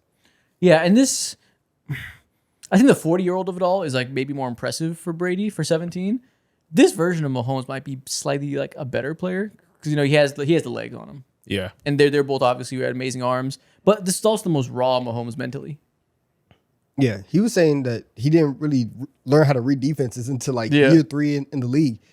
So do we rank that above 40-year-old Tom Brady as a machine, start of another prime that lasted like 4 years? I think so because this is Mahomes' this is his first season starting. Yeah. And so to essentially have a like rookie season of playing NFL defenses like legitimately every single week, I think you should be above Brady in 17. Okay, 50 touchdowns, 12 INTs. Welcome to number 3. Okay. 2019, Lamar Jackson. This was the year where he basically had the greatest rushing season in quarterback history. And it's not particularly close. The entire offense is both around him running the ball. He had like 1,200 rushing yards this year. Completely insanity, the way he was able to steal a gap on every play and just be another running back on the field. Did we only had move Brady 30 down? He only had 3,100 passing yards. Yeah, because he was running that bitch left and right. Makes sense. I think this is below Brady. Below 40-year-old think- Brady putting up 48 You don't touchdowns. put this 5 or 6, I think so. maybe 7. But this is another one of those cases where he played the second half of the year in his rookie year, and then came back, was the starter, and then instantly he's just dominant. And and the Ravens are 13-2, and you see not only are we going to be good, we are going to win basically every single game that we're in because we have Lamar Jackson. I do think between this and 2023 is when he was like a truly elite passer of the ball from the pocket. I think he was a little more raw at 19. That if we're talking about how good they are as a quarterback, I don't think he was better than 40-year-old Brady in 2019. Was he better But why than, though? Because Brady was a machine that left no value off the field, was a complete, made no mistakes, threw every pass you want on the field. And I get that, but if you can still run the ball, Of course. for you know what I'm saying, for 1,200 yards, 7 touchdowns, do all that stuff, add value there. You're also at the point where like you're pushing 50 touchdowns by yourself. So do you think he was better than Tom Brady in 2017? I think potentially. I think you can make the argument for it. Sure, they're close, obviously. I'm talking about 5 or 6 for Lamar. I'm not saying it's a different caliber of MVP I think season. Lamar bare minimum should be top 5. Okay, I think we can put Okay. it at 5 for now and see how the list shakes out.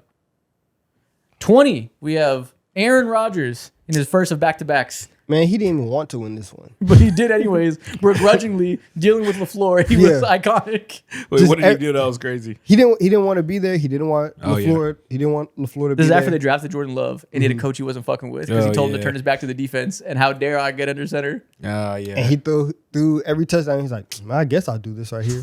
Aaron Rodgers acted like running play action was like against his religion. I guess we'll Jeez. score. And then he put up 4,200 yards, 48 touchdowns, 5 INTs, and was amazing. Dude, the And back-to-back years are disgusting. Oh my god. This is the best Aaron Rodgers ever was. This is like just as good as 2011. 5 INTs is just like, that's ridiculous. If we talk about Mahomes gets some of these top spots because he's the best peak you've ever seen, this is just as good as Mahomes' peak. Is it 2? No, Yeah, kind of, yeah. no. It's definitely better than Lamar's. There's another Mahomes year that needs to be top 3. There's a Lamar year that needs to be above this. Well, a lot of people have that question I about don't the Lamar year.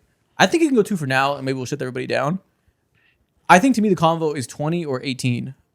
Which is better, young Mahomes or old wise peak Aaron Rodgers? Young Mahomes. You sure? Yes, Bro, 20 Aaron That's Rodgers is a tough. machine. Yeah. I understand. I think what Mahomes was doing and the creativity that he had from day one, walking in and lighting up the entire league and instantly like, yeah, you just can't stop us. And they they could have won the Super Bowl, Yeah. right? In this year, and They both made the same round. let's be real. Them boys was getting whooped by San Francisco year in and year out. But So you want to put Mahomes to 2, Rodgers to 3? you For now? really feel like Rodgers has to be top Rodgers. 5. Yes, does 20 have to Rodgers. be, yeah. 21 maybe we can put a little lower. 20 Rodgers has to be high as fuck. That year is definitely better than Lamar's. Yeah, that's Hands not down. close. Hands down. He's a much better player than 2019 Lamar. Honestly, I think we should put Lamar like to 6. Because we know there's a better I think for year now coming we should as move well. Mahomes to 2 and put Aaron Rodgers at 3, and we'll see if we keep shifting people around. All right, yeah, let's do that for right now. Yeah, Mahomes just for now. 2. Okay. Because But Lamar at 6, For now, yeah. we're hating hard. Nah. bro, it's all MVP. They're all MVP. They're all elite, some of the best of all time. What do you want me to do? 2021 Aaron Rodgers, the other one. Put that at 10. It's, No, it's better than Matt Ryan though. If we're moving, He's so he hates him. such a hater. You know what? If you're gonna hate anybody, picking Aaron Rodgers to hate right now is a good person to hate. Throw it at 7. Sure. it's higher than Matt Ryan for sure. Yeah, throw it at Yeah. 7 for now. Yeah, so 7's a cool place. It's not as impressive as the 2021 where he was just like insanity. Yeah. But he wasn't that worse of a player. Like he didn't have quite a statistically great of a season. Still prime Aaron Rodgers. Okay. 2022 Mahomes. Less explosive than 2018. Way better quarterback in terms of what he did between the eyes though. Now is this one. This is one, and it's not really close to me. It's not close? No, Why? I think this is arguably the best.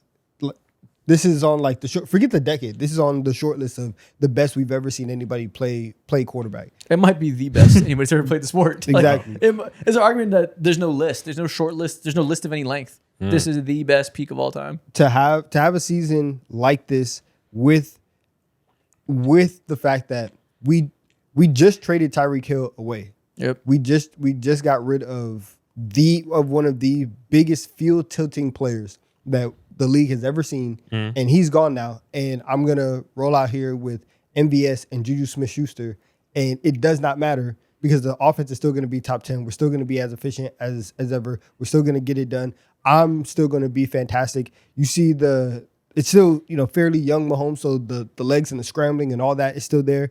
This is as great as anybody's ever played. This is one. I won't argue with any of that. He's one. Okay. That was a passionate, well-told story of why Mahomes number 1. Is it glazed to have him 1 and 2 though? A little bit.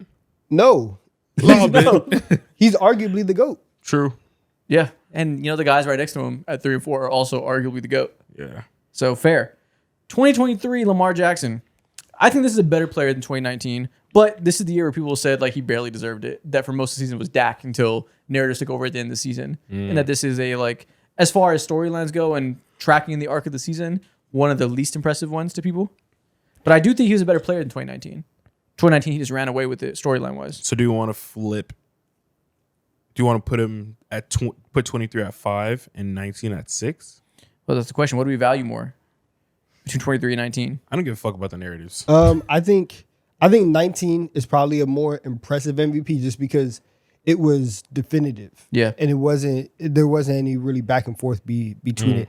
I'm He only trying had to go 24 passing touchdowns in 2023. back. That's mad Also, pedestrian. I'm looking at the game logs just to see because obviously like Dak was in the conversation. It was Dak, Lamar, and Brock Purdy was in the conversation that year too. Yeah. And the Ravens had beat the 49ers on a primetime game. Purdy had like 5 interceptions, and then Lamar really locked it up then. I was trying to see when Dak lost the MVP. There was a 2-week stretch where they lost to Buffalo 31-10, and then they lost to Miami, and then he lost it there. Yeah. The numbers weren't super convincing. The storyline wasn't super convincing, but I do think he's a better player than 19. Maybe that all nets out and he has to be lower though. Because it wasn't a convincing victory. Okay, I So can I'll go understand it. 6. 21 Rodgers is probably better. So are we moving Rodgers to 6, Yes. then Lamar, then Matt? Because Yeah. 23 Lamar is better than 16 Matt Ryan. Okay, then we put Lamar. We put Aaron Rodgers 21 to 6, Lamar to 7, Matt Ryan to 8. Sorry, Matt.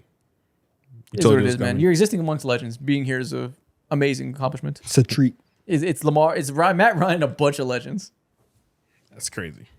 2024 Josh Allen. probably a better year than 23 Lamar Jackson. We think they're comparable players. He had a slightly better year. Is it better? Yeah. Got robbed. Yeah. Yeah, Lamar should have been 2024. That's when he should have been the clear-cut MVP to me. But he wasn't. That 24 Josh Allen season is, I think, slightly more impressive than 23 Lamar Jackson. Okay, so Wait, word? Slightly, right? Like, you think 23 Lamar is better than 24 Josh Allen? I think so. I mean, think about everything we just said about the Lamar season. That, like, we respect the caliber of player. He was best in world level. But, you know, when you're tracking the MVP, there's a little more to it than that. And it wasn't an impressive MVP season, quote unquote. You know what I mean? I mean, it was kind of the same thing with Josh Allen season. It was. and Josh Allen only had 28 passing touchdowns that year. Yeah, it's close. I'm not. It's not a lot. Don't hold me to it. I'm not married to the idea that that has to be that way. I think. And Keep in now- mind, in 2024, Josh Allen. This applies to Lamar too. No help in the passing game, throwing to nobody. True. And now we can start doing what we said we were going to do at the start. I'm sorry, Matt Ryan. You are dropping to 9, and we're putting Josh Allen at 8. Okay. Okay. What? So you want to go one below Lamar? Yes. Does he have to? I don't know how to decide that one. There's such clear peers. Like, you know what? I like Lamar a little more. We'll put Lamar one spot Yeah. higher just because we want to, because they are essentially a tie. And we are going to right the wrong that was giving Josh Allen the MVP in 24. Yeah, we're gonna put 24 Lamar on our list. Actually, last one, 2025 Matthew Stafford. Dude. What do you do with this? Because He's a Might 9 or have- 10. What do you mean? it's somewhere between 7 and 10. We know the help a he big had. range. We wanted Drake May to be MVP because we knew the help of Puka Nacua, the crazy boost of having Sean McVay, the amazing wide receiver duo of Nacua and Adams. He had a lot of help, and he's at the point of his career where he wasn't doing anything with his legs. Obviously, he wasn't extending plays, but he did his job goddamn well. Threw a lot of touchdowns. Yeah. I don't think he's as good as Lamar and Josh Allen were. Yeah, I don't think so. That's not too. the conversation. The conversation is 9 or 10 right now. Yeah. Okay. Yeah. 7 to 10 is kind of crazy. I don't think he's as talented. When it comes to him and Matt Ryan, they're damn near like the same style of quarterback. Yeah, I think You know? Stafford's more talented, but he's also old right now. Yeah. But also, this is advanced Matt Ryan. And also, well, Matthew Stafford was a crazy clutch pretty much the entire year. Anytime he needed him to access any tight window, he can do that. And Matt Ryan was. I mean, they able to do didn't that really too. have to do that if you're the Falcons. Like, they didn't need. They were all- blown back. You know, they didn't need all of those comebacks. The Rams this year went 12-5. Those Falcons went 11-5. I think for the fact that I just don't think that Stafford should have been the MVP, I personally rate Matt Ryan's MVP above his. Mhm. So I will go Matt Ryan at 9 and Stafford at 10, and that's my vote. 46 touchdowns is a lot. Matt Ryan almost had 5,000 yards. Yeah, so I mean, so did Stafford, or Yeah, 4,700 Yeah. in the too high safety era. I guess we could pay if you want to pay respect to Matt Ryan. I'm not gonna hate that. Me neither, but I think we go Matt Ryan 10, Stafford 9 as it's written. I think we kind of know that's what it is. Like if I'm Is it? if I'm building a team right so. now and I have to choose between those two, I think I'd rather have Matt Ryan's Stafford. defense. I mean, Stafford's defense is better. Yeah, True. I think Stafford's a better quarterback, Yeah. but he is old and can't move. I think I'm taking Stafford. As a player, Yeah, but this season, but as the season, they're goes. so comparable that I feel like the As in- default should just be who's the better player, and I think Stafford's slightly better, even at this age. You're right. We should go by the singular season now. But the seasons are so close. even with if we're nitpicking here, all the help the help that Stafford has is and his supporting cast is better than what Ryan has. A little bit, but not hugely. As a whole, obviously Shanahan is there and he's controlling the offense. McVay is like essentially doing the same thing as the They're both the 10 head- out of 10s to me. Yeah, I think that's a tie. as the head coach. Julio and Sanu versus Puka and old man Devontae Adams, not that different. Devontae Freeman versus Kyron Williams. Devontae Freeman's better, but not that different. The Falcons' offensive line is probably better. The Rams' offensive line isn't even that great. This is why I'm bringing in the defense because their defense Yeah. is better. But I don't want to get into playoffs. I was going to say, but they didn't make it as far. But I know. Yeah, that doesn't matter. so if you say the defense won them one extra game, now we're tied again. Like everything's super close. The defense got him one extra game because they played an extra game. Oh, true. So Okay, so they won more games with less help on defense, so that gets a nod towards the Falcons. Hey, all reliable. Put them up. Put them up. All right, 2 out of Run 3. your Dukes. 2 out of 3? Yeah. 3, 2, 1. 3, 2, 1. Damn, you got me. 3, 2, 1. You got me twice in a row. God damn it. All right. Matthew Stafford, number 9. My bad. Matt Ryan, number 9. Matthew Stafford, number 10. Damn. I got pieced up. Okay. Come on. I put them Dukes up and I got knocked the fuck out. But you'll live to see another day. Maybe. Maybe. Maybe. Maybe I really care about rock, paper, scissors. Maybe I can't stand for this. All right. Damn. That's so crazy. I can't stand for this. And with that being said, that is the end of this episode. If you're still here, what should people comment? You live to see another day. Or not. Dumb. We'll see y'all next week.